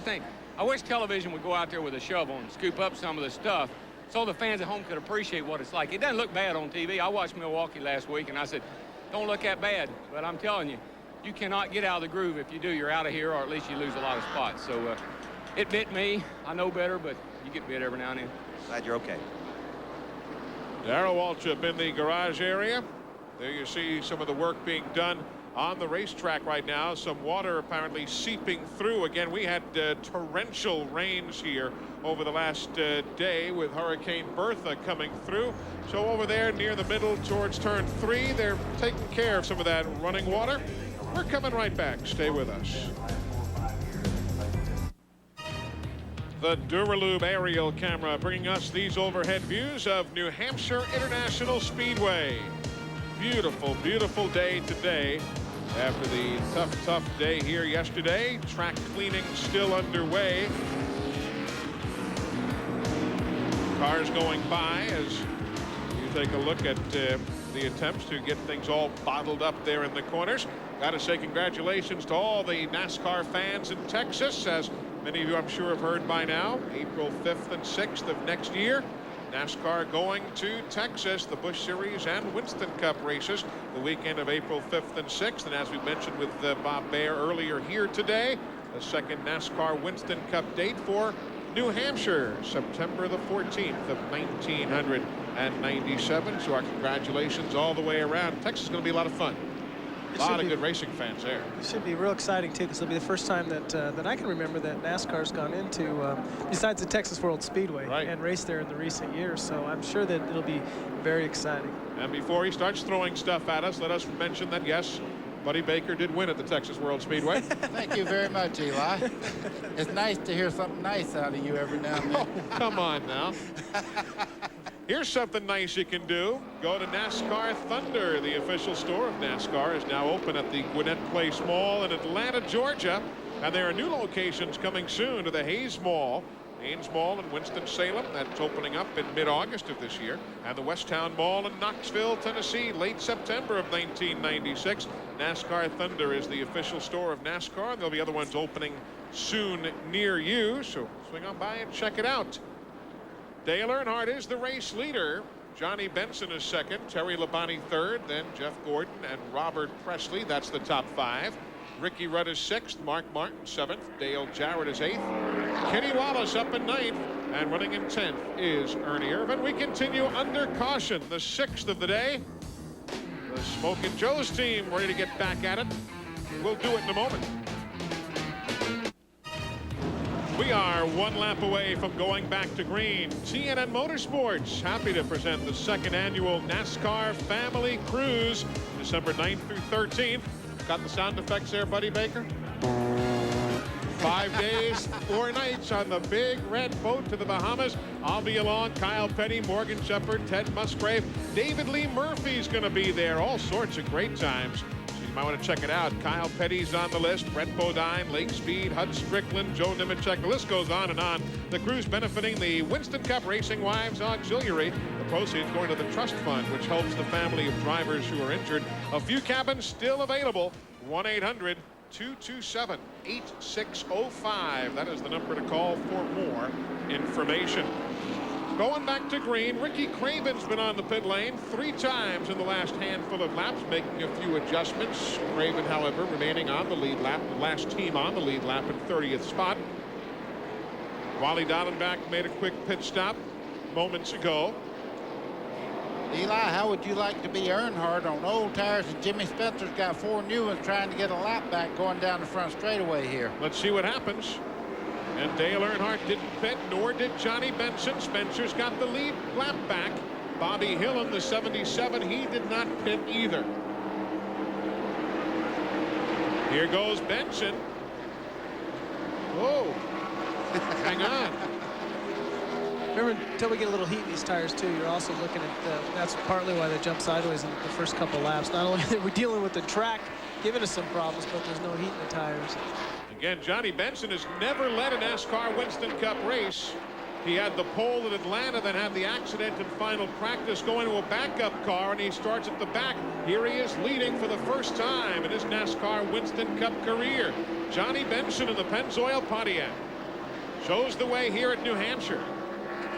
And that's right, look, he started all the way back in 38th. Dale Earnhardt leads for 10 laps, picks up the bonus points for leading. Johnny Benson takes the lead in 173.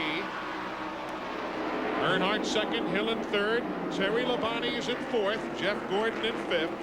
There you see the rundown across the top of the screen, the Napa field standings. Brought to you by Napa. We keep America running. 30 teams still on the lead lap. Boy, this is so much fun to see Johnny Benson out front. So many people have talked about, you know, the transition from Busch to Winston Cup. It's going to take 2 or 3 years. You can see right now, when everything's right, Johnny Benson has the courage and the ability to lead Winston Cup races. And Chad Little, you've made that change. You've run a number of Winston Cup races for Sterling Cowboy and so on. What's been the biggest adjustment for you when you hop into a Winston Cup car? Probably it's the amount of horsepower that they have, and that they're 100 pounds heavier. So you're carrying so much more speed down at the end of the straightaway, and they don't quite turn as good because they're 100 pounds heavier. You just have to get used to that. 175 up on the board right now. Bobby Hillin having a super run in the Jasper Engines Federal Mogul entry. Former winner at Talladega, Alabama. But he's being challenged now by Terry Labonte for third spot. See Trickle looking underneath there. I believe that Bobby Hillin's going to lose. Well, I don't know. He drove on down in the corner there. Now you see Labonte making the move. They touched just a little bit there. Bobby Hillin has had a 13th place finish this year. That's been his best of the year. Finally yielding there to Terry Labonte. Now the 90 Trickle, he is not on the lead lap. 24 Jeff Gordon, though, certainly is. As is 33 Presley, 10 Ricky Rudd, and so on.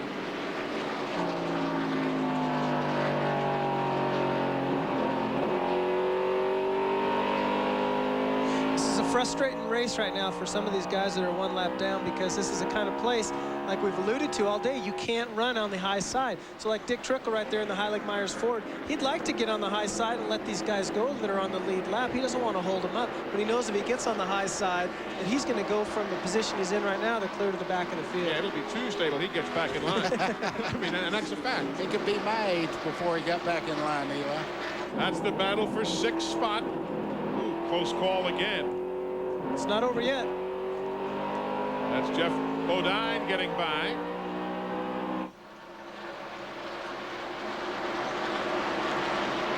Lap 178. Battle for the lead is a good one, but all the way back now we're seeing good scrambles for position. Riding with Mark Martin. You're in the 11th place car right now. And there's the battle for the lead. Well, there's a tug of war going on back in this crowd right now. I see 5 or 6 cars really bundled up there. Ted Musgrave's got off the throttle and several cars bundled up. Everybody's back underway, though, down the front straightaway here, as you can see.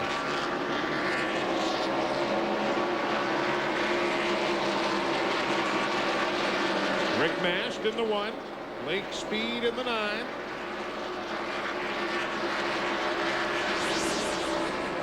Talk about a bottleneck. Look, check out what happened here coming out of turn 4. Ted Musgrave did a great job of saving that car.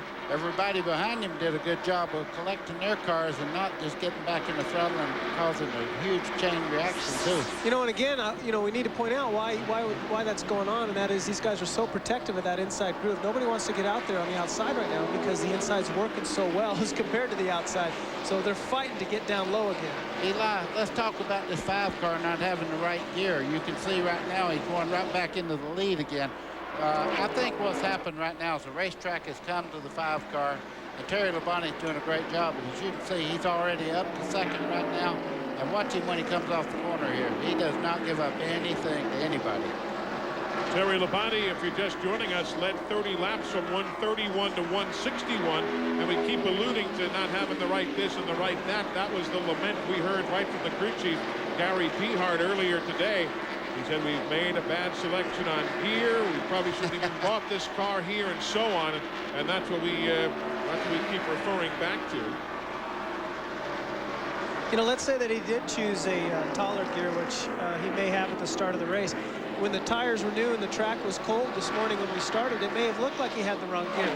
Now that the track's getting warm and it's kind of beat up, that the tires have beat the pavement up today, that might be the right gear to pick because Terry's able to get in the throttle harder and sooner than the other guys because he doesn't have all that torque by having a lower gear in his car.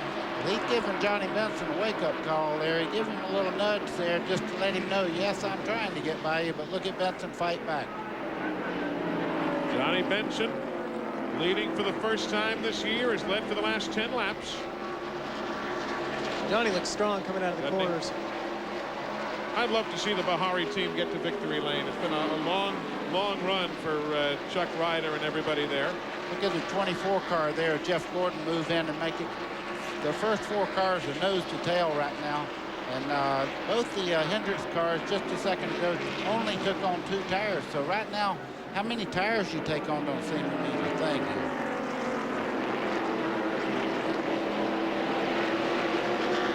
Terry Labonte thought he might have seen an inside move there.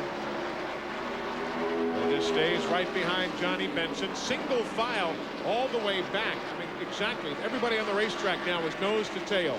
There is nobody going 2 by 2 at the moment.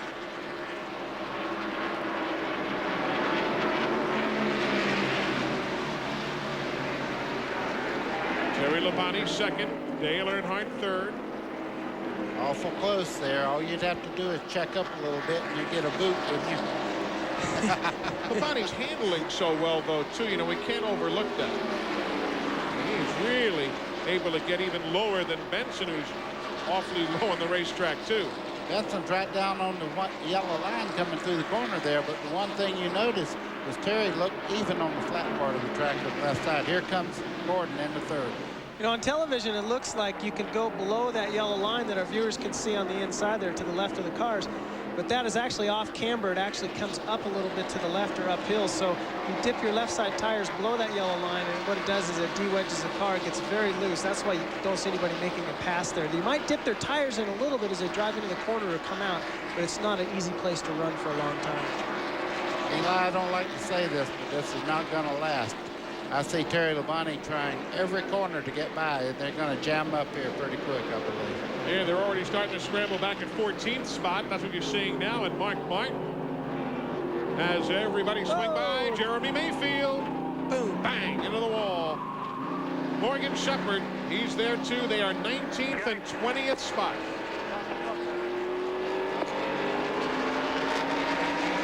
I guess you can say that on cable.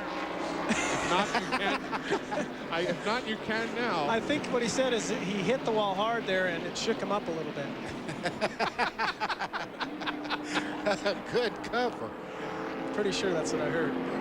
188 laps on the board. Caution. Jeremy Mayfield, who had problems in qualifying, had to go to his car, and Morgan Shepherd together in turns number 1 and 2. Oh, Mark Martin. I don't know if Mark saw that coming or what, because notice he had everybody go by him. Here, let's take a look again. That's Mark on the inside. Mark was slowing down. He had a problem because he'd let about the last 4 or 5 cars get him out. Jerry Mayfield just kind of, Mark, it looks like, might have a flat tire is the way he's pushing straight up there, but Jeremy cut right in front of him, and it looked just barely caught his left rear, spun him around. Yeah, because Mark obviously had something go amiss because he let 4 or 5 guys get by, and like you say, then he shot back to the outside. Well, Buddy spoke too soon. He said that we couldn't keep this up. It was just too tight. You can't run nose to tail that long and not have problems. You could see it coming. They just didn't know who was going to do it first. And watch, Mark gets the end of Morgan Shepherd also to boot. Let's go down to pit stops, lap 189. Randy? 2 tires only for Johnny Benson. Down and away, near collision on pit road. Wow, that was tight. Mark Martin complaining of a toe-in problem. Up to Glenn Jarrett. Well, I'm in Dale Earnhardt's pit, Randy, and he will take on 4 tires this time. It was evident that that he needed tires because Johnny Benson had got away from him. Jimmy Spencer is the guy that got the benefit out of that caution flag, heading his lap back. Earnhardt gets his 4, and he's away. All of these pit stops at lap number 189 as we are working under the caution, 7th of the afternoon. We're live in New Hampshire, lap 189 of 300. Today's exclusive coverage of the Jiffy Lube 300 on TNN is brought to you by the more than 1,350 AutoZone stores across America. AutoZone, the best parts in auto parts. And by the UAW International Union and General Motors Corporation. Assembly line to finish line. Teamwork wins. Welcome back, everybody, with Chad Little, Buddy Baker, Glenn Jarrett, Randy Pemberton. I'm Eli Gold. Glad you're with us. The hood's just been up on the Valvoline Ford. Oh, and Mark Martin, he is going behind the wall. So Mark Martin has a problem. Here's a look from Jeremy Mayfield's in-car camera. Let's watch and listen.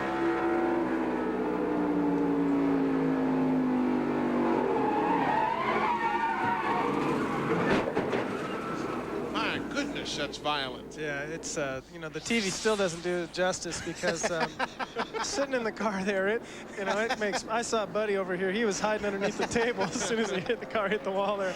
We know what it's like. It hurts, believe us, folks.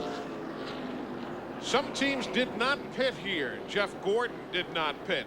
Ernie Irvan didn't stop. Ricky Rudd, Dale Jarrett, Bill Elliott, Rusty Wallace has not been in.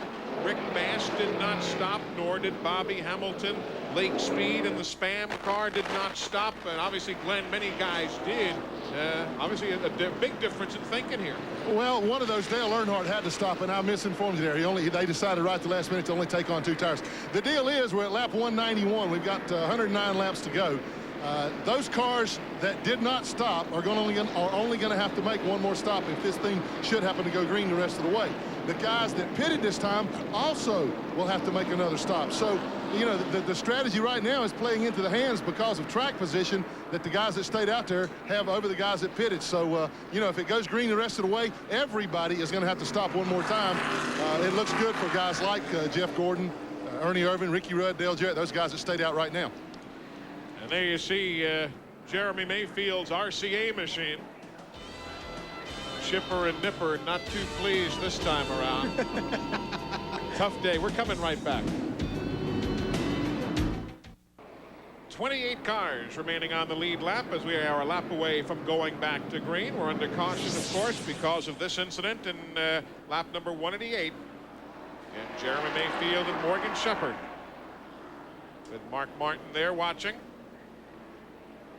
And there's what happened. What's the story on Mark Martin's car, Randy? Kenny Wallace going into 1. Okay, Steve Meal, I was just chatting with a broken idler arm. You don't hear that often. A steering component on the right front. Broke that. Also from contact with Morgan Shepherd, the oil tank located behind the driver's seat. They're working on that. They got a crack in it. So several problems for Mark Martin, but the steering, the major problem. They're going to take a little time to fix that. That explains why everybody went by him and then he shot to the right, I guess. He had no control of the race car. Yeah, that's a really strange part to break. They're pretty beefy part. What he would have, Eli, is just one wheel that would turn. Yeah. The right side would not turn, so when he turned it, it would react some, but it wouldn't turn like he wanted it to. Yeah, you're right. You don't hear that very often. No, it's whatever it was, it's not too good. No. Here we go. Lap 194 of 300. 206 remain. 106 remain, rather. Green flag. Jeff Gordon shows the way back off into the corner.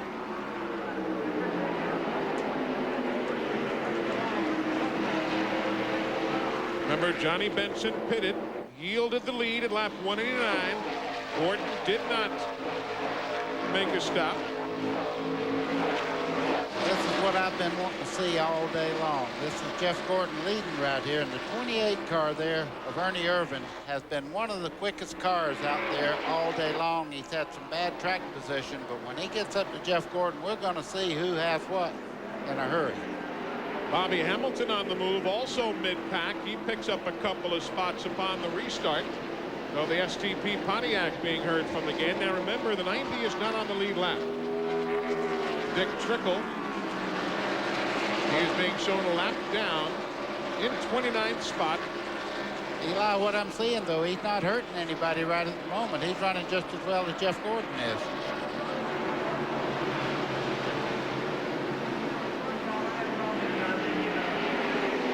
Dick Trickle was in the spotlight here on TNN a week ago in Milwaukee. Nearly winning at the Sears Auto Center's 250 at the Milwaukee Mile. Jeff Burton, with whom we're riding now, he's in 15th. Ted Musgrave and Joe Nemechek battling as well right around him. And a whopping bumper of a problem for Joe Nemechek. You know, how many times have we seen that today, you guys? Oh, my, he's sitting in a bad spot. It just takes a little bit of a tap getting in or in the middle on that left rear, and around they go, and it's hard into the wall. Caution for the 8th time, lap 199, the Burger King machine. Now Jeff Gordon slowing down. They'll wait and see whether the leader got the caution or not. And that will depend, of course, whether the other cars who are around him are able to get back on the tail end of the lead lap. Nemechek okay. You see him letting that net down, and that means he's okay. And here's another look at what happened. See Ted Musgraves on the inside there as they start in the corner. Nemechek goes on down in the corner pretty hard there. I would have to say he probably tried to get over, and they just touched. That's hard to say. I wouldn't want to call that out of the way. You know, and what the problem is today is that, not really that it's a problem, but what's going on is that nobody wants to be out in that high groove. It's just not as fast as the low groove, so people are really fighting to get down. Normally, if Joe would just race around the outside the whole corner, but he doesn't want to stay around there, he'll fall back too far, so he's trying to get down too, and there's not room enough for two people in the same spot. And this obviously a racetrack which legitimized Joe Nemechek when he beat Dale Earnhardt in that Busch Series race here in '92. Eli, how much stuff is up there? Look at it coming off the car as he slides across there. You can just see the dust. I mean, there's a lot of debris on the outside. There's Larry McReynolds down there on Ernie Irvin's team. What are we talking fuel-wise here, guys? These teams pitted at lap 189. Those who have just been in. Again, many did not pit. Hey, this thing could come down to fuel mileage again too. I would guess that they could probably go around 70 to 75 laps on fuel. Glenn, what are you seeing on your calculator down there? Eli, pretty much what Chad just said. They can go about 70 to 80 laps, depending on who you ask. That's why Jeff Gordon, Ernie Irvin, Ricky Rudd, Dale Jarrett, Bill Elliott, Rusty Wallace, none of those guys came in this time because they're still not in the window of pitting now and making it all the way. They would fall about 20 to 25 laps short, so they got to stay out there. As I said a while ago, the way it stands right now, everybody has to pit one more time, so go as long as you can right now, and then, you know, ensure that you're going to be able to make it once you do make that pit stop the rest of the way. Working caution, lap number 200 here at the New Hampshire International Speedway. It's the 8th time this afternoon we've used those yellow lights. Hey folks, you know what's coming up tomorrow? Kyle Petty's Ride Across America. That's, you know, that motorcycle ride that Kyle has taken for the last few years. Richard Petty's going to be on the show. Steve Grissom, Jeff Bodine, Harry Gant, Todd Bodine. A lot of good country music. Tracy Lawrence, Mark Colley, Colin Ray, Sammy Kershaw. It's all about Kyle's Ride Across America. Tomorrow, 8 o'clock Eastern. It'll repeat again at midnight. And I'm looking forward to seeing that. I haven't had a chance to go. A lot of the media fellas have accompanied. And they tell me it's quite a get-together. I'm looking forward to seeing that tomorrow. I'd like to make that ride one time. I think it'd be a lot of fun. Check it out, folks, tomorrow evening, 8 o'clock Eastern time. 98 laps to go. Green is in the air. Here we go. Jeff Gordon, then Ernie, then Ricky Rudd. We talked about him earlier. The closer to 4 o'clock you get, closer to the front Ricky Rudd gets here. And you've got Dale Jarrett, 2 Robert Yates entries there in the top 4. You have Morgan Shepherd running there in the 75 car in second place on track position, but he's a few laps down with some problems with his car. You see Ernie Irvin holding back just a little bit. Right, as they start. Oh, Ernie got sideways off the corner there. And Morgan's in 29th spot. Dick Trickle did get back on the lead lap prior to that caution of moments ago. Bill Elliott's in the hunt now. In the 94, the McDonald's Floyd. Eli, that's a great run by Bill Elliott. He was about to go a lap down not long ago. Now he's all the way up to 5th. You see just behind him there, the 2 car of Rusty Wallace. He's running quite well right now. And you know, he really looked pretty spry in the garage area this morning. He was still using that cane, but I said, no, he looked pretty good. He goes, yeah, he said, this is really coming along. For the last week or so, I've really gotten to feeling a whole heck of a lot better. Running that way right now, too. just behind him in the 43 car there. You know, at one time he was off the pace, had a lot of damage to the left side of that car, but he's running in 7th place right now. Bobby Hamilton's who I'm talking about. Mark Martin's back on the racetrack. If you are a Mark's fan, he is 16 laps down. If you follow the Valvoline Ford, Mark Martin's back out there 16 laps down. We ride with Jeff Burton. He's in 14th. Terry Labonte ahead of him in 13th. Johnny Benson is 12th. Lake Speed is in 11th. You can see that Dale Jarrett had moved up another spot there. He got by Ricky Rudd just a second ago. And closer to the front.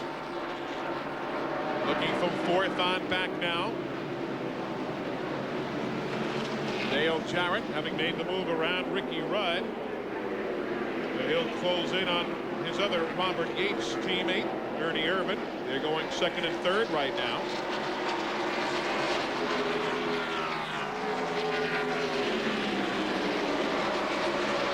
Rusty Wallace driving PR-18, not one of those new Penske chassis, but one of the older cars.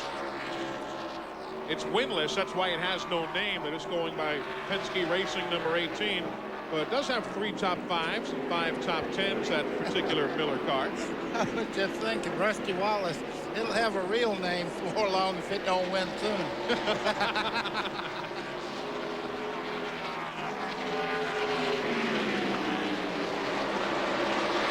Biding his time, Rusty is.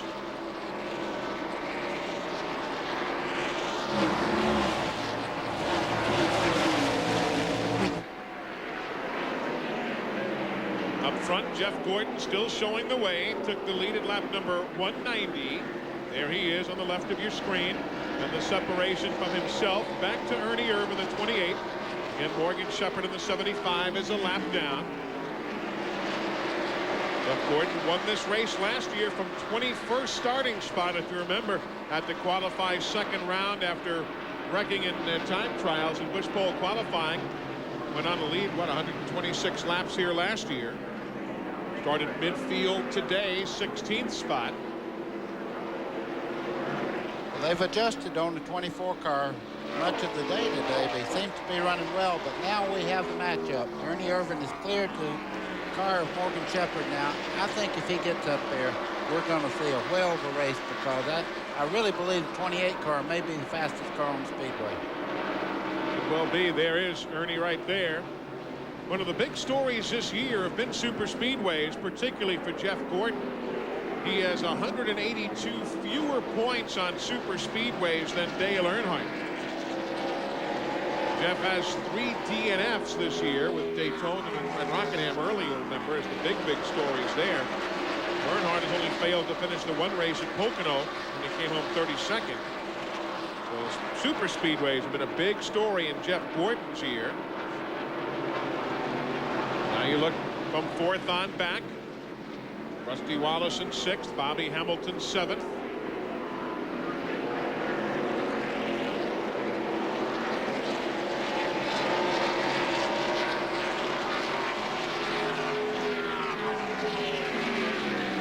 Rusty looking to the inside there. Bill Elliott's running very, very well, though. He closed the door back. Rusty's able to run a low line through the corner. Seems to be handling well.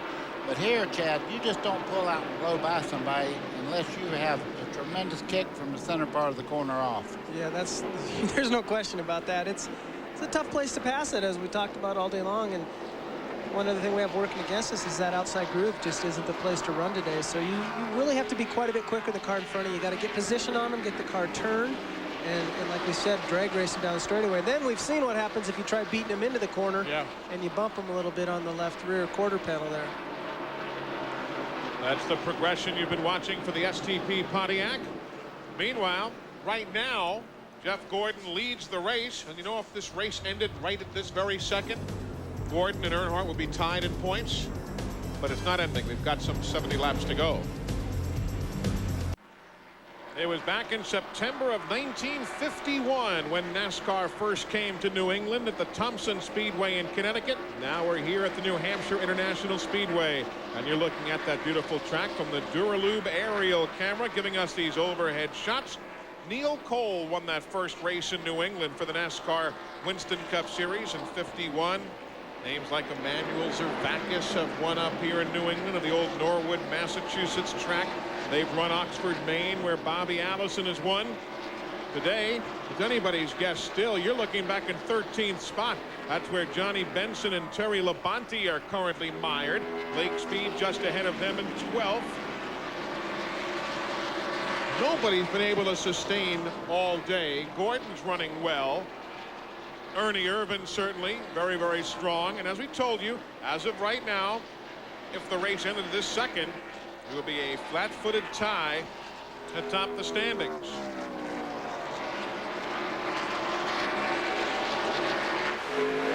Back down middle of the field again. Benson and Labonte. There goes Terry. Into turn 3, grabs the spot. Well, Terry Labonte moves up one more position. Give him 12th. You know, that's looking a lot to me like what we saw not too long ago with that situation with Mark Martin. They're just bunched up awful close there. It's getting down to the final stages of a race. I wouldn't be too surprised if we see some excitement out of this group right here. Lap number 222. Glenn Jarrett, let's talk about the fuel situation here.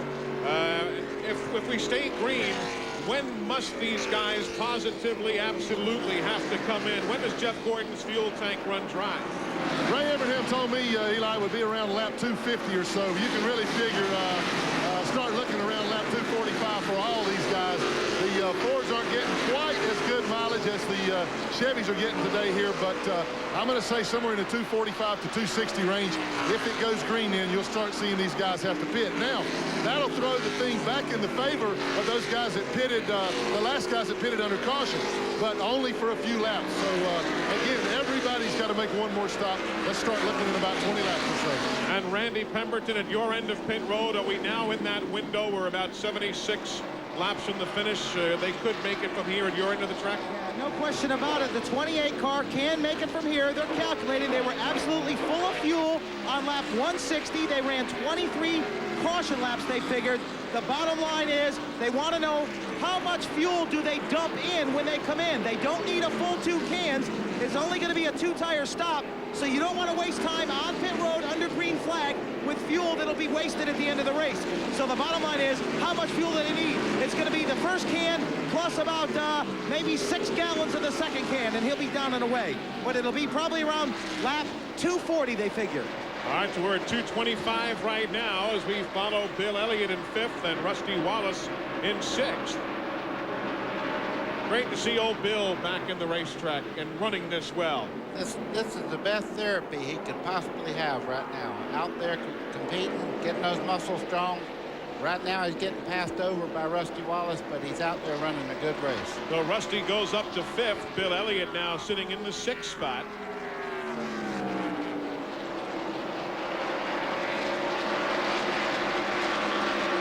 Of course, we talked about all these pit stops coming up. We've also got to assume they all go off without any problems, too. Normally they do, but this is really going to put a lot of pressure on the pit crews here in just a short while. You know, as we've been talking, Earnhardt's just working his way right back towards the front also. He's got the 3-car running well. He's moving in on Robert Presley right now. He's just moving up as we speak. It's very methodical, it really is. And you saw again the points. Granted, we're just into the early stages of the second half of the season. I don't care what the sport is. We all kind of look at the scoreboard and try and plan ahead and think ahead.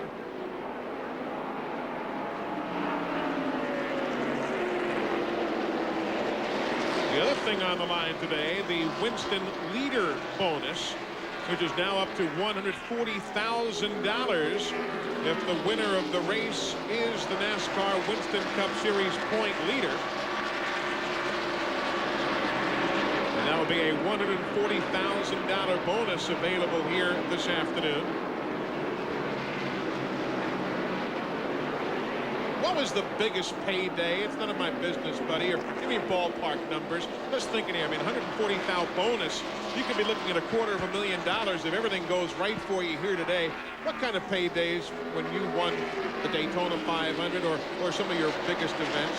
Eli, I was just thinking about that when you were talking. Really? I won the Daytona 500 and won $120,000. But you know what? What?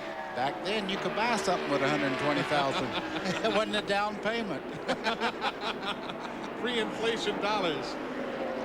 230 laps on the board right now. Robert Presley there. Led from lap 78 to 118 today. Also led earlier in the afternoon from lap 70 through 74. He's now in 7th spot. Earnhardt 8th, Rick Mash, then Bobby Hamilton.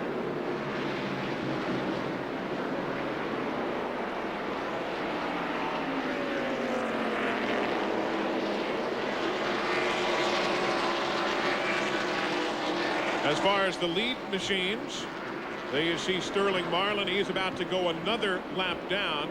Jeff Gordon is the leader, and there you see the interval back to Ernie Irvan. It's definitely narrowing, no doubt about it. Yeah, but it's inches. It's not feet right now.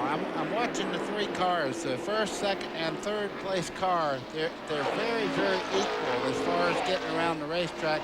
One moment it'll look like the 28 is really gaining on Gordon. Then all of a sudden it'll look like Jarrett's gaining on both of them. But then they'll hit a section where they don't have any traffic and they kind of get all running back about the same speed again.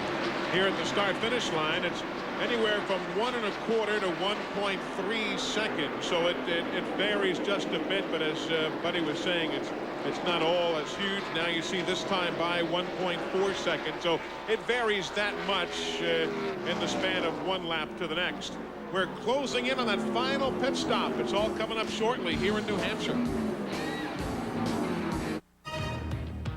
Today's exclusive coverage of the Jiffy Lube 300 on TNN is brought to you by tangy Heinz 57 steak sauce. Let's eat.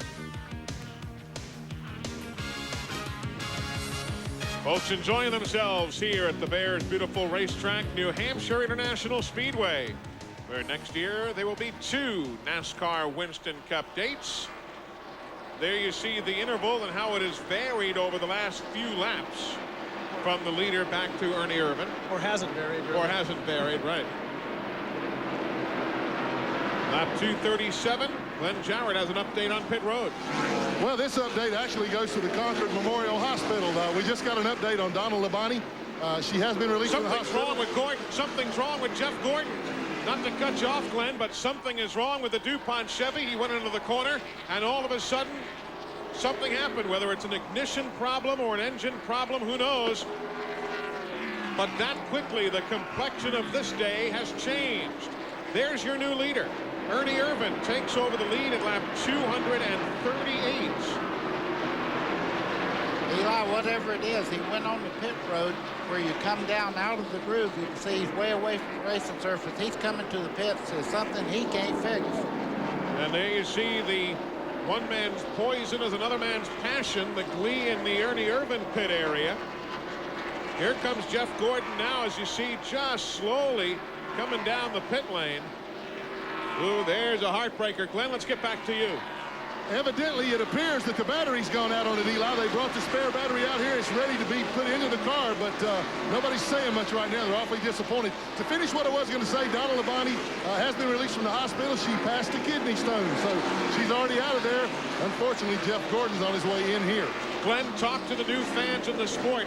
How easy or difficult to change a battery? It's not where it normally is located in the passenger car, is it? No, it's not. Normally it's behind the left rear, or right in front of the left rear tire. He coasted in. They're also suspecting it might be a distributor problem. They really don't know. When you have electrical problems, the first thing you do is to check the ignition. You switch to the other ignition. If that doesn't do it, you got to bring her in and find it out. It's completely dead. He coasted in. They are looking at the distributor right now.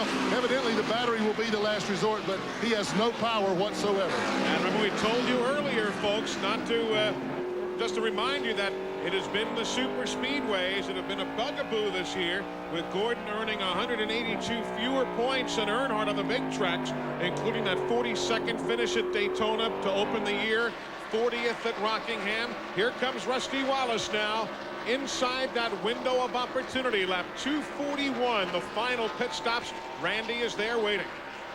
This will be the final pit stop. It's going to be right side tires, a can and a half of gas. Here's what they're gambling on. If they catch a caution, they won't have to come back in, but Ernie Irvan will. That would line Rusty Wallace up ahead of him on the racetrack for the restart. The 2018 peering on as they watch the two team with a pit stop.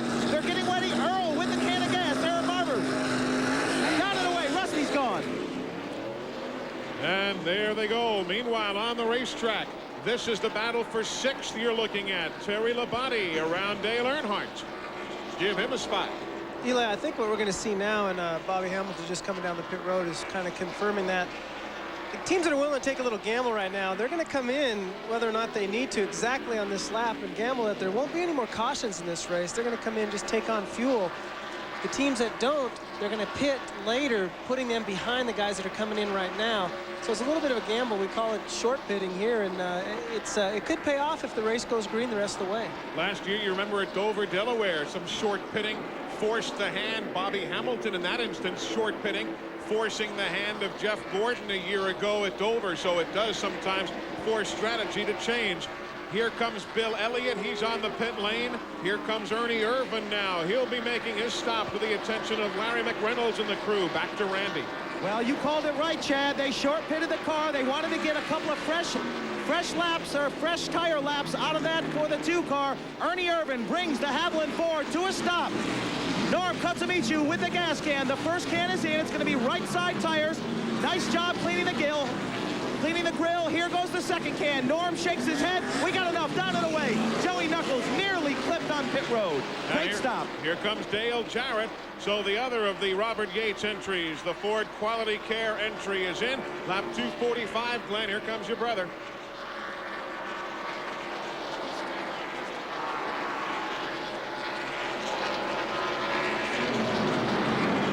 As I said, this will be right side tires only, and however much gas they feel they need.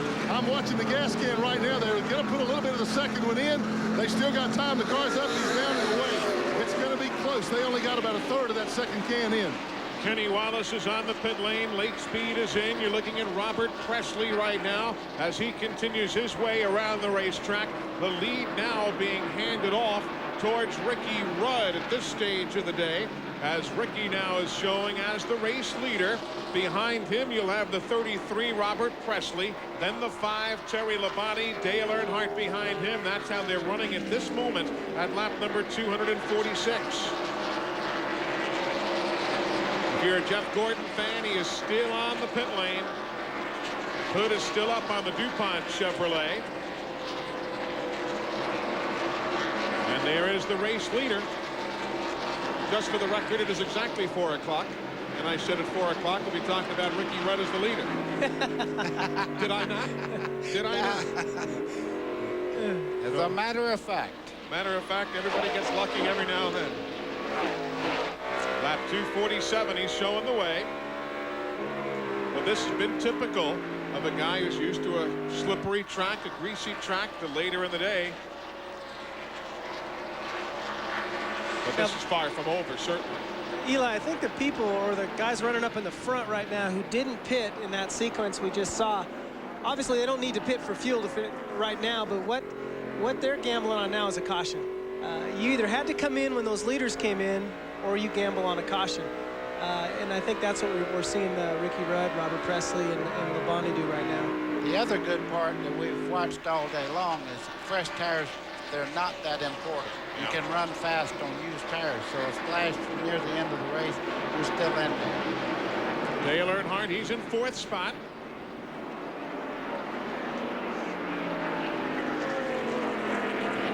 If you're just joining us, John Andretti's out for the day. Accident. Same with Dave Marcus. Derek Pope with engine problems. Darrell Waltrip was in an accident. So too Jeremy Mayfield, Joe Nemechek. Mark Martin was on in the garage area. He is back 16 laps down. Rick Mast makes his stop now at lap 250. He said Earnhardt's planning to stop somewhere around 278, so we'll just have to wait and see. But he's losing some ground right now. He's not right up to speed like he was, as you see Jeff Burton really working on him here. Now it'd still be 28 laps from now. On the racetrack, Ricky Rudd, here he comes out of turn 4. He will stop. Here comes your race leader now. Ricky Rudd coming down the pit lane slowly. Let's go down to Randy. Well, the later you come in, the less gas you need to put in the car. That means less time stopped here on pit road. So Ricky Rudd gambling with that strategy. They go around the right side. It's going to be 2 tires, nice clean windshield for these final few laps. They get ready for the second can of gas. First can finished. Second can hits its mark. It's in. Around a wedge. Couldn't get it in the hole. Meanwhile, there's your race leader, Robert Presley. The man in second is Terry Labonte. That is now the new battle for the lead at lap 251 of 300. This one is still anybody's race as we're heading down the stretch. Welcome back, everybody, as we continue here at New Hampshire International Speedway. That's your leader, Terry Labonte. But you see ahead of Terry, there's the 33, Robert Presley. He is already pitted. Took on the tires at lap 252 and has now come around and has unlapped himself. So for some reason, Buddy Baker, whereas the big tire changes didn't show that much speed early, here later in the afternoon it seems to be more of a factor. Eli is really showing up right now, and I think you need that forward bite. The racetrack right now is pretty slick, and you need that forward bite. New tires are giving you that. Jeff Burton is really gaining up on Terry Labonte as we speak here. Right. Today we ride with Jeff Burton. We have already had records today. 21 lead changes. That is a new record for this track. The old record set back in 1994. We have had 14 lead drivers today. That is also a new record. It was just bypassed moments ago in the sequence here when Ernie led, then Dale Jarrett, then Ricky Rudd, Robert Presley again, and Terry Labonte again. So 21 lead changes, 14 drivers involved in that exchange. Both marks are new records for New Hampshire International Speedway. Well, as we watch Terry Labonte, you look ahead up about 2 cars in front there. Robert Presley just passed the 5 car, Terry Labonte, and is almost about a half a straightaway ahead, so new tires are really paying off right now. Now we're just 41 laps from the finish. It is getting down to nitty-gritty time.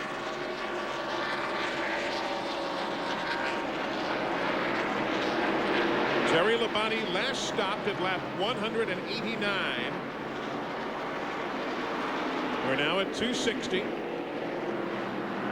Just joining us, Sterling Marlin there, the number 4 Kodak machine. He's already a couple laps down, about to go a 3rd down. They've been down a cylinder much of the day.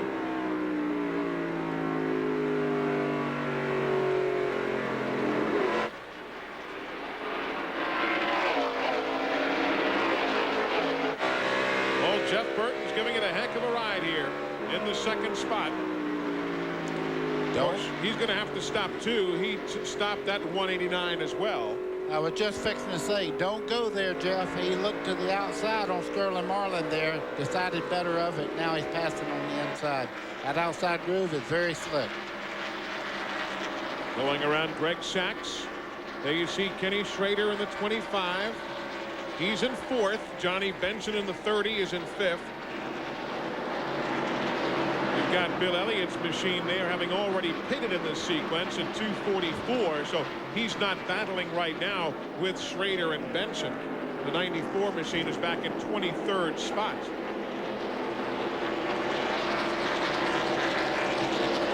Still a number of teams haven't pitted. Presley, Earnhardt, Terry Labonte, Jeff Burton, Schrader, Benson, Michael Waltrip's not pitted yet. Jimmy Spencer's not been in. They'll be in shortly. We'll be here to cover it for you as Gary Dehart, Terry Labonte's crew chief, checks the clocks and plots strategy. It's not brought out of caution because he is spun on pit road and for the moment is not blocking the entire entrance, but that is Randy McDonald from Oshawa, Ontario, Canada. And obviously his Diamond Rio machine now refires, and we are going to stay under green. Here come the leaders now. The leader is Terry Labonte, has to pit here soon. Jeff Burton behind him, he also has to pit. Schrader hasn't pitted. Earnhardt and Benson and Waltrip and all the way down the line. So this race still up for grabs. Here's what happened to Randy McDonald. You see him coming in the pits right here, a little bit quick, puts the brakes on, look at the back of the car come around. You fellas have told me, and Chad, the guys tell me that the hardest thing, especially with a super speedway, but I guess anywhere, is coming down from 200 miles an hour on a big track to hit your little pit stall at 65 miles an hour. You guys make it look so easy, but that's probably, so many fellas say, the toughest thing, or one of the toughest things to deal with. Well, what even makes it more difficult is you want to do it without losing time coming in, so you want to come in as fast as possible.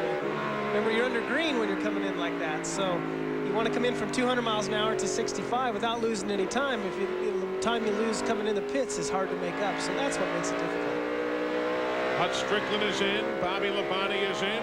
That's how the points as of this very moment would stack up. Jeff Gordon is back on the track, folks. He is 26 laps down in 34th position. So Gordon would lose about 146 points in the exchange, Glenn. Yeah, he's only going to run long enough, Eli, till they figure out that he can't gain any more points. Remember earlier in the race he had an ignition problem? Well, that box was down, so they only had the one they were running on. When this one went out, he couldn't switch it over, so they had to go back to the truck to get another ignition box. That was the problem all along. So those are the stories right there for Jeff Gordon. Here comes Burton. Jeff Burton is on pit road now as you watch Ernie Irvan and Ted Musgrave. Burton is in at lap 268. All right, this will be fuel only. He only needs just a splash, and that's what they gave him. There was no point in changing tires because he was not going to be in here long enough to wait on tires. All he needed was a little fuel. He's down and away. Boy, that was quick. So now we wait and see everybody else coming in shortly. There's Ernie Irvan. Ernie being shown in 6th spot right now. He's exactly a half a lap behind right now. The 28 car is a half a lap behind Jeff Burton. So for him just taking on that splash. So it's going to take a good set of tires to run down a half a lap. It's going to take a real good set of tires to run down a half a lap. There's no question about that. And earlier he pitted lap 244, Ernie did. Norman Koshimitsu put in about 1.5 cans of fuel. Johnny Benson's now on pit road, as is, here comes Jeff and Brett Bodine. They haven't pitted yet either. Benson just took a splash of gas and he's off again as well. There you see the Bodine brothers, Brett on the right, Jeff on the left. Johnny Benson, as Chad told you, just in quickly and now back on the racetrack. Ernie Irvan and Ted Musgrave. 3 cars that haven't really pitted yet, and that's Labonte, Schrader, and Earnhardt. Those are the ones left that are out in the front. And so we're kind of waiting. The whole field's kind of waiting to see what they're going to do. Michael Waltrip also has not made his stop in this sequence, and Michael is on the lead lap, running in 4th position.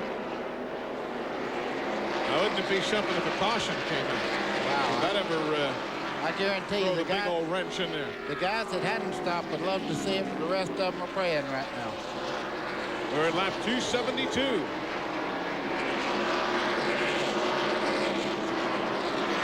Looking across the way to the Kellogg's pit, we can see them already grabbing the gas can. Here comes Michael Waltrip. There you see the Terry Labonte pit crew waiting. Michael Waltrip is in at lap 274 to the attention of the Wood brothers. Again, just a splash of fuel and off he goes. Terry not coming in this time.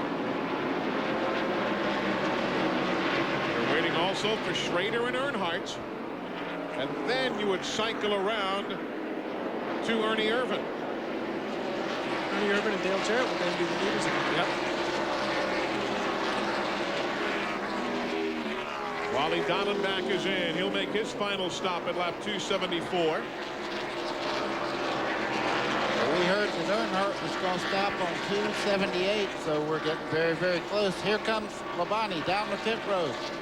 Terry Labonte will come in at lap 276 to the attention of the crew. Should be a quick stop. Randy? Jeff Torrance, the man of the hour. He's the guy with the gas can. The fuel is in, down, and he's gone. Terry Labonte with a very quick stop. Where is it going to put him? We'll know in a minute. So he leads from 254 to 276. You're looking at the new leader right now in the Jiffy Lube 300. Kenny Schrader takes over the top spot. But here he comes. Kyle Petty is also on the pit lane. And Earnhardt's coming right behind Schrader. So these stops will come at 277. That will give the lead to Rick Mast for the moment. He is also on the lead lap. And now with a showing Mast as everything cycles around as a lap down, it will give the lead over to Ernie Irvan. Let's go to Glenn Jarrett. Earnhardt is in. They said they were going to put 5 seconds of fuel in it. It was only 3 if it were that much. So they're taking a bit of a gamble there, but he was down and away in less than 3 seconds of fuel. So everything is cycled around. Ernie Irvan showing the way, 24 laps from the finish. But it's not over yet. Welcome back, everybody. The final 21 laps now to unfold here in New Hampshire as the number 28 with Ernie Irvan at the wheel showing the way. Dale Jarrett is running in the second spot. Just think back to about 1:15 this afternoon when the first caution of the day, that backstretch spin, involved Dale Jarrett and Joe Nemechek. And Dale's now very much back in the picture, but he's about 4 seconds behind Ernie Irvan. And there you see the last time Ernie Irvan won. Sears Point International Raceway in May of '94, his 12th career victory. And certainly, though, his comeback is long since complete from the injuries of Michigan. This would certainly put a capper on it. There is the Western Auto Mechanic of the Race Award winner, Larry McReynolds. Just getting that word. Plotting all the strategy today, and a deserving honor for him. I know Ernie Irvan had to take a breath just a second ago. We had Jimmy Spencer kind of get way out against the wall. We thought he was going to make contact. He did get it back. It looked like it might be a caution. I know they don't want it right now. Ernie's worked hard for this lead. And there you see Robert Yates, who owns the team, and there you see Larry McReynolds, the Western Auto Mechanic of the race today. Our brethren over on the radio side discussing that honor with him, and we congratulate Larry as well. Jeff Gordon has gone to the garage area. Statistically, he could not have stayed out there and picked up any more positions. The car was still running, but he will finish in 34th. He could not improve any more, so he is staying in the garage area now for the final few laps of the day. His afternoon done. The car wasn't getting around particularly well anyway after the electrical problem. Eli, what must be going through Ernie Irvan's mind right now? You talk about complete domination. He's showing it right now. His return to winner's circle would certainly be an emotional thing for everyone, don't you think? No doubt about it. Dale Jarrett, though, trying to chase him down as best he could. Right now, it looks as though a 1-2 sweep for Robert Yates Racing. Everybody's got the stopwatches going. That's Todd Parrott. You look at crew chief for Dale Jarrett, now 5 1/4 seconds, actually a bit more this time. There you see the separation, 5.409. Ernie Irvan, 4 top 10s in the last 5 races. So that team has really been coming on. He's been strong all day. We've talked about he can turn down in the center part of the corner. This car has worked flawless all day. Now all he has to do is hold on for about 11 more laps. Here's Daytona, about 10 laps away now from victory lane. I'll bet these last 10 laps are going to be quite long to Ernie inside that race car. What do you think, buddy? That's when you start hearing every noise that can be known to man. And you start hearing things that are really not there. But right now, I'm sure he's concentrating on running a good line around here.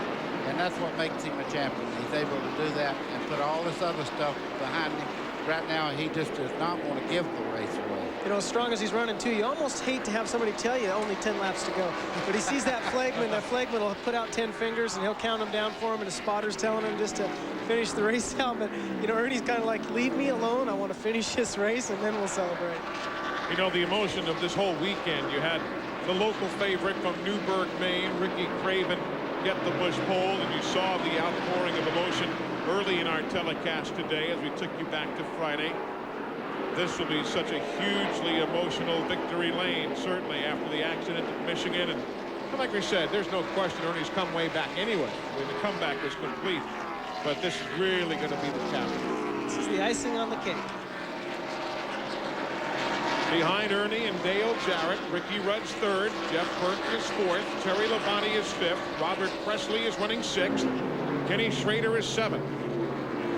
Running in the eighth spot now, Johnny Benson, great run for him. Rusty Wallace is ninth, Dale Earnhardt 10th, Dick Trickle is 11th, 12th is Michael Waltrip. Ted Musgrave runs 13th, then Rick Mast, Bill Elliott, and on down the line. That's your top 15 as of this moment. Eli, first and second, very important. Look who's in fourth. Just kind of silent, sitting right there. Terry Labonte running fifth. Oh, Terry. When you talk about the guys who are battling for the point lead, Terry's ahead of Dale Earnhardt, way ahead of Gordon. Obviously, Dale Jarrett in second now is ahead of the others, but he is many, many points down. There's Dale Jarrett. Still not at all out of the championship hunt by any stretch. But he does trail the others by a significant margin here into the second half of the season. There's the spread of the leader. It'll be 5 to go the next time by. Michael Waltrip. He's running there in 12th. Just ahead of the race leader. Look at these guys now. They know Ernie's coming up behind them. I guarantee you they'll give him the racetrack. This close to the end. They know where everybody's at. They'll move over and let Ernie by. Larry McReynolds. He's still talking to Ernie, though. Oh, yeah. You talk every lap. That's what he's all about. The on-off switch, you see them go to their earpiece. That's where the on-off switch to activate the microphone is. If you're not familiar with that, you see the fellas reach up to those new earpieces. That's where they trigger the microphone.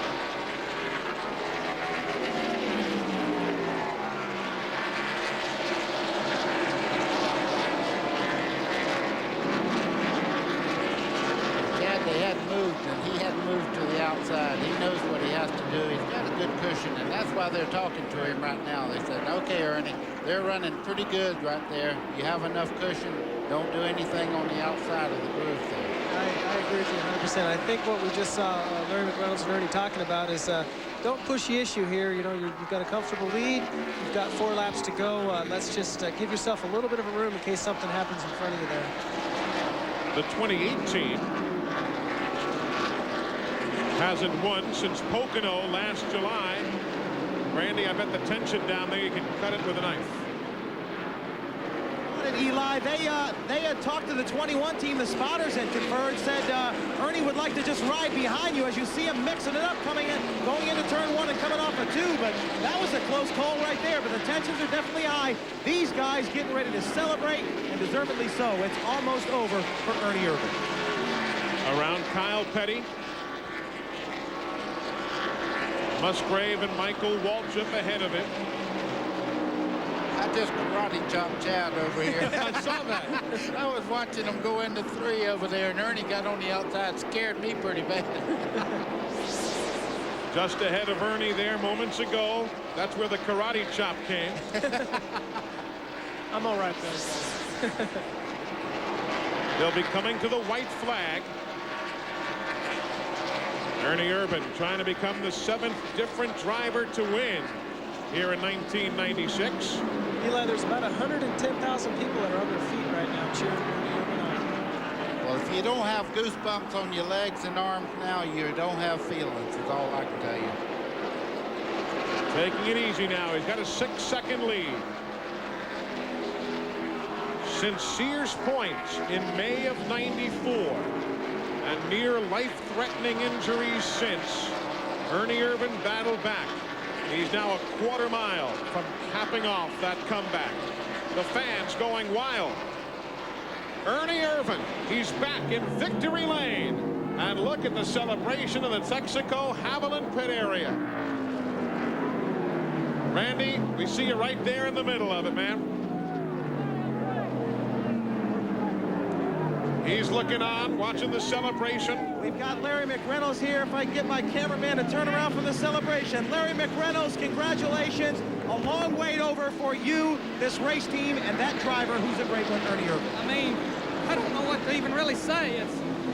This is a long way from that hospital in Michigan back in August '94, and we knew we had it. I mean, what a great day for Robert Yates Racing, 1-2, and man, how about Ernie? Is he not smooth? And just a great car all day, and I think we're going to see a Polish victory lap here. Been a long time since we've seen one of those.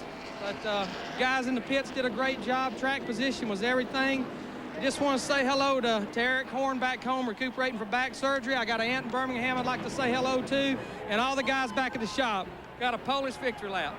Okay, and not bad strategy from the crew chief down here, Larry McReynolds. Robert Yates teams had a great day this afternoon. And what a weekend. The emotion is something to behold. Ernie Irvan, he's back where he belongs in victory lane. We'll join him in a moment. Larry McReynolds still making that long walk to victory lane, but it just feels like a quick hop, skip, and a jump. And there's Ernie Irvan finishing his victory lap and slowly coming down the pit road, accepting the cheers of the fans. Other crews have been out there. It's just an emotional day. Crew members from the Ricky Rudd team stopping him. Other crew members from Dale Jarrett, from the Cartoon Network team. Everybody wants to be a part of Ernie Irvan's return to victory lane. Terry Labonte will take over the point lead. We'll talk more about that coming up in just a bit. But this emotion should be something. You heard Bill Broderick from Unical Corporation say it's been a long time.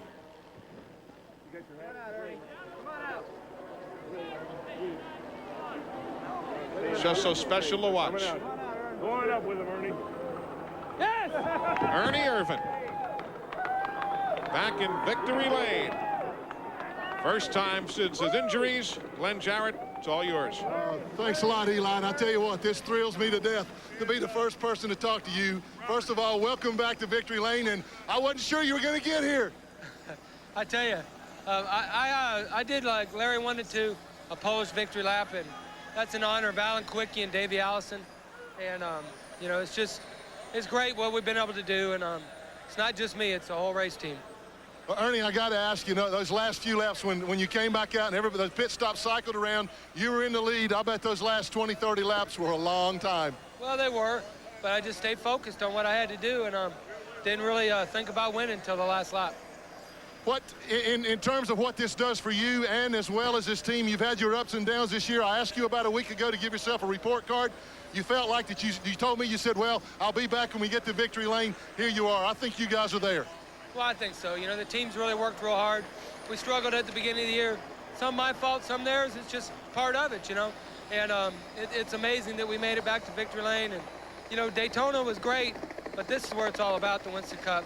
I got to say hi to Kim, my wife, and Jordan, because they're not here. Well, that's too bad. The family not here to celebrate, but I'll guarantee you there's going to be a big celebration when they get back to North Carolina. And we told you during the opening of our telecast when Ernie's dad came by. Remember, Vic Irvan came by and said, Eli, keep an eye on us. We got a car that can win. And as they always say, Father knows best.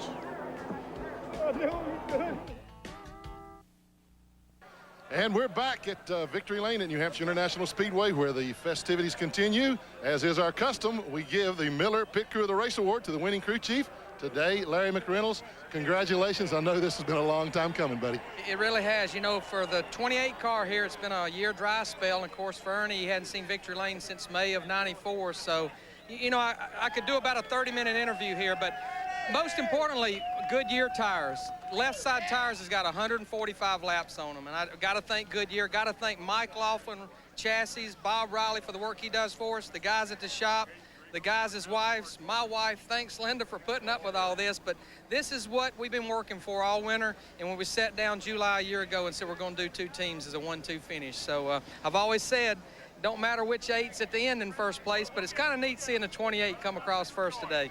Well, Larry, I've just been informed you've also won the RCA Pit Strategy Award, so this good day just keeps getting better. Congratulations. It really couldn't get any better. Again, I just so thankful to the good Lord for what he's blessed this team and for all the prayers that the fans asked. And, you know, in Ernie's recovery, obviously, there's no better thing than the power of prayer. And we just want to thank everybody for everybody's support. And TNN, I'll be with you on Saturday at Pocono.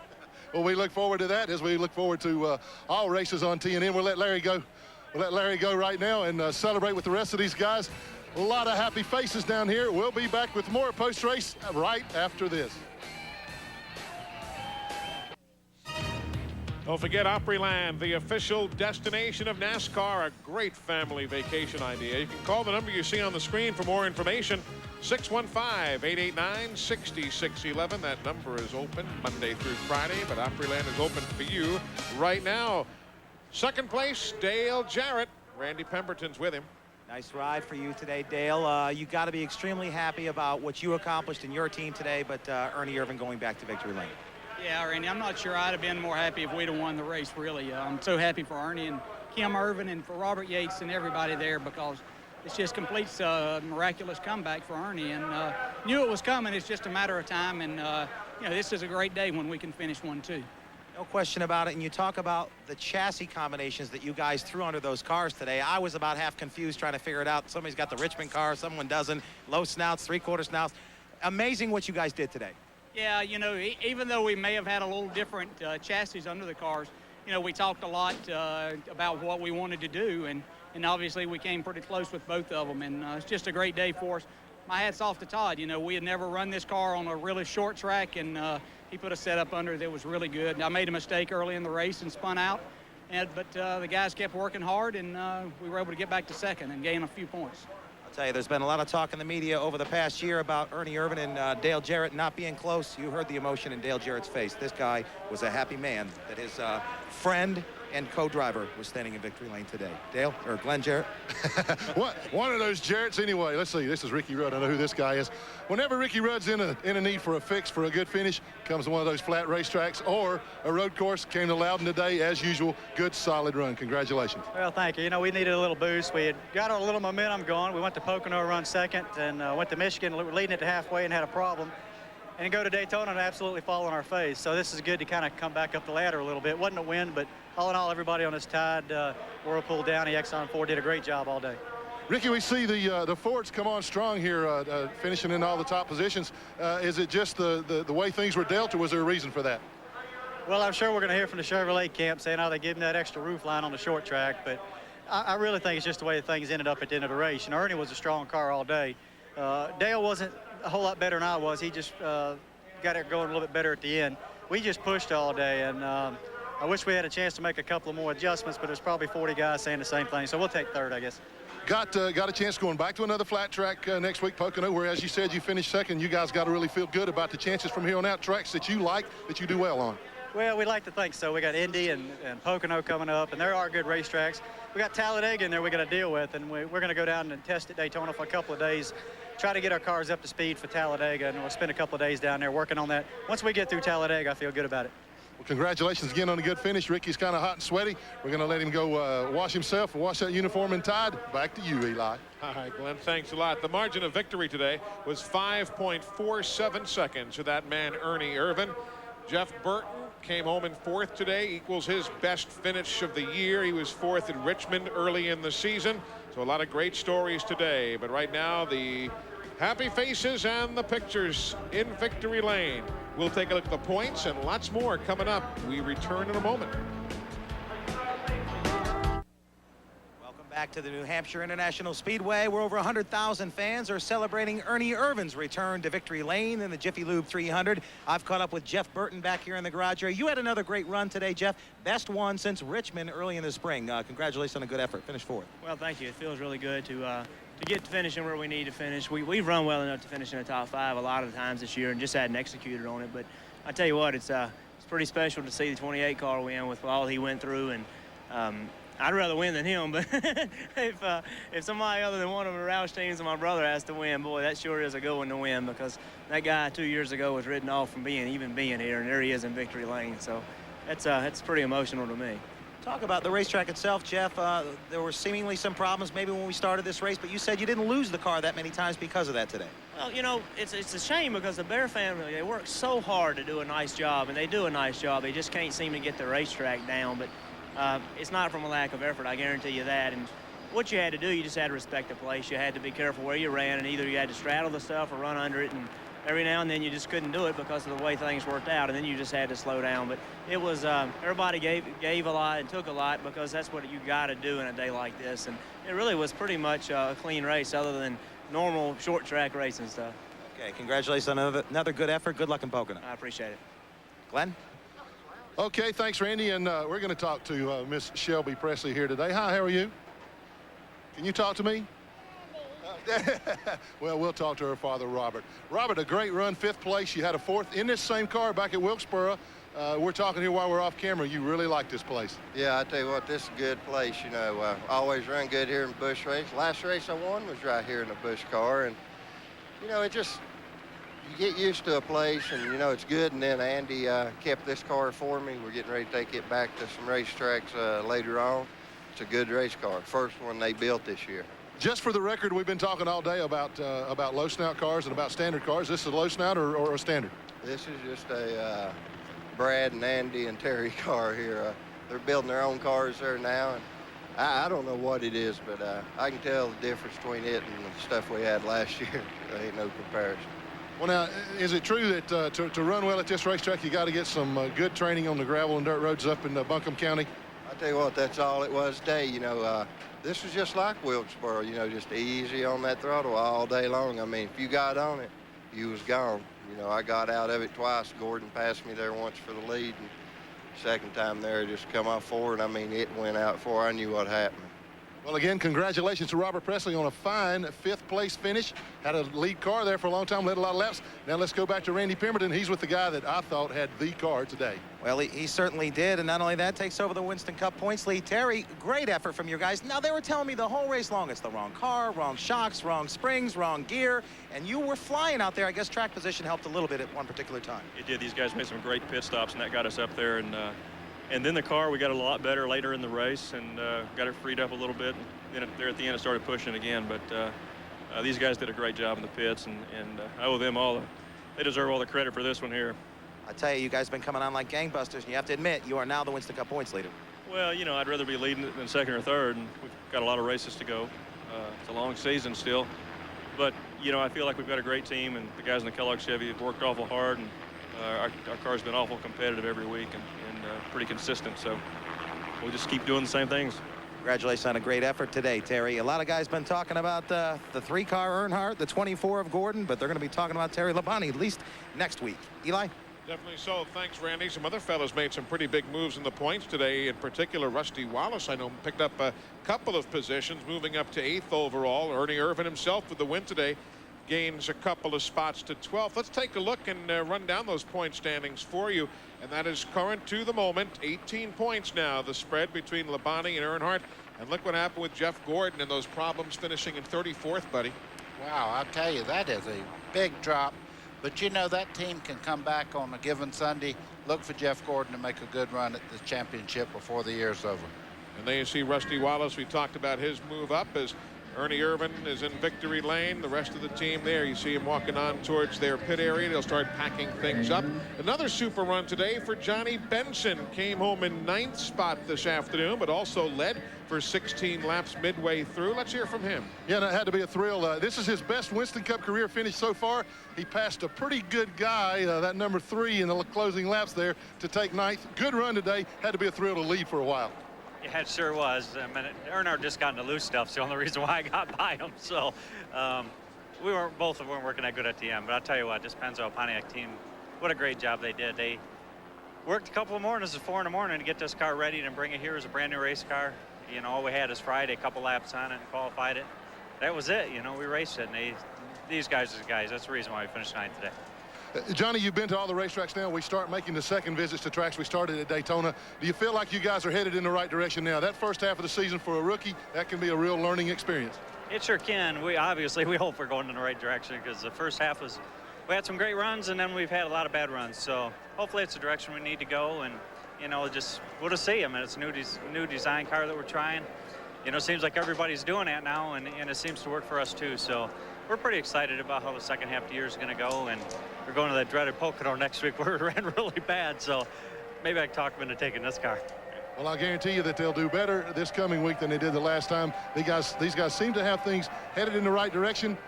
Good finish for Johnny Benson. Eli, back to you. Could that be you next year, Chad Little? Moving up to Winston Cup? Well, we are moving up. I know next you year are full-time ninth position. Right. Could be a good finish for you next year here. Yeah, we're moving up with the John Deere people, and I'd be tickled to death too with the 9th place finish here next year. You bet. Sure. Never know. You never got it in it. You got it in you. You've had too many wins over the years. When you step up next year, it could be you we'll be talking to right here. We're going to come back and wrap things up from New Hampshire International Speedway, so don't leave us now. There's more coming up here on TNN Motorsports. Today's exclusive coverage of the Jiffy Lube 300 on TNN has been brought to you by Miller Lite, proud sponsor of the Miller Racing Team. We race for beer. And by Texaco Clean System 3 gasolines. Add more life to your car. Take it to the star. Fans heading on home from New Hampshire International Speedway, and Ernie Irvin's going home with the victory, tucked away, the 13th of his career. We'll take a look at the finishing order right there, and a lot of fellas led today, Chad Little. A lot of good runners in that bunch. Well, the way today worked out, it was just kind of interesting for everybody, because you had a lot of some green flag. You had a lot of cautions, first of all, with those accidents we saw, but then you had some green flag pit stops, so it cycled the whole thing through. It was kind of got a little bit of everything today, I think. The brothers Bodine in 15th and 16th position. Bobby Hamilton started outside of the front row, comes home in 20th, driving for the King. Bobby Hillen was running in the top group for a good while. Pole sitter Ricky Craven had a number of pit stops midway through, finished in 26th. Kyle Petty 28th. Greg Sachs down in 30th on the Cartoon Network entry. And there you see the other finishers here today. Engine problems for Derek Culp, accidents for Mayfield, Waltrip, Marcus, Andretti, and there you have the 40-car field for today's running of the Jiffy Lube 300 at the New Hampshire International Speedway.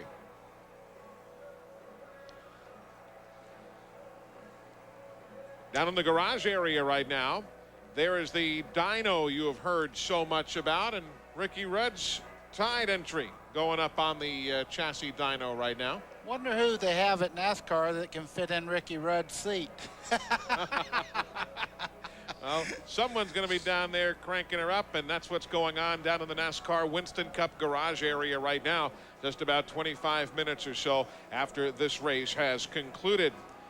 Let's remind you again that a few cabins are still available for the TNN Motorsports second annual NASCAR Family Cruise, December 9th through 13th. A whole host of us will be there. I'll be along. A lot of the drivers. Call that number, 1-800-227-8605 for more information.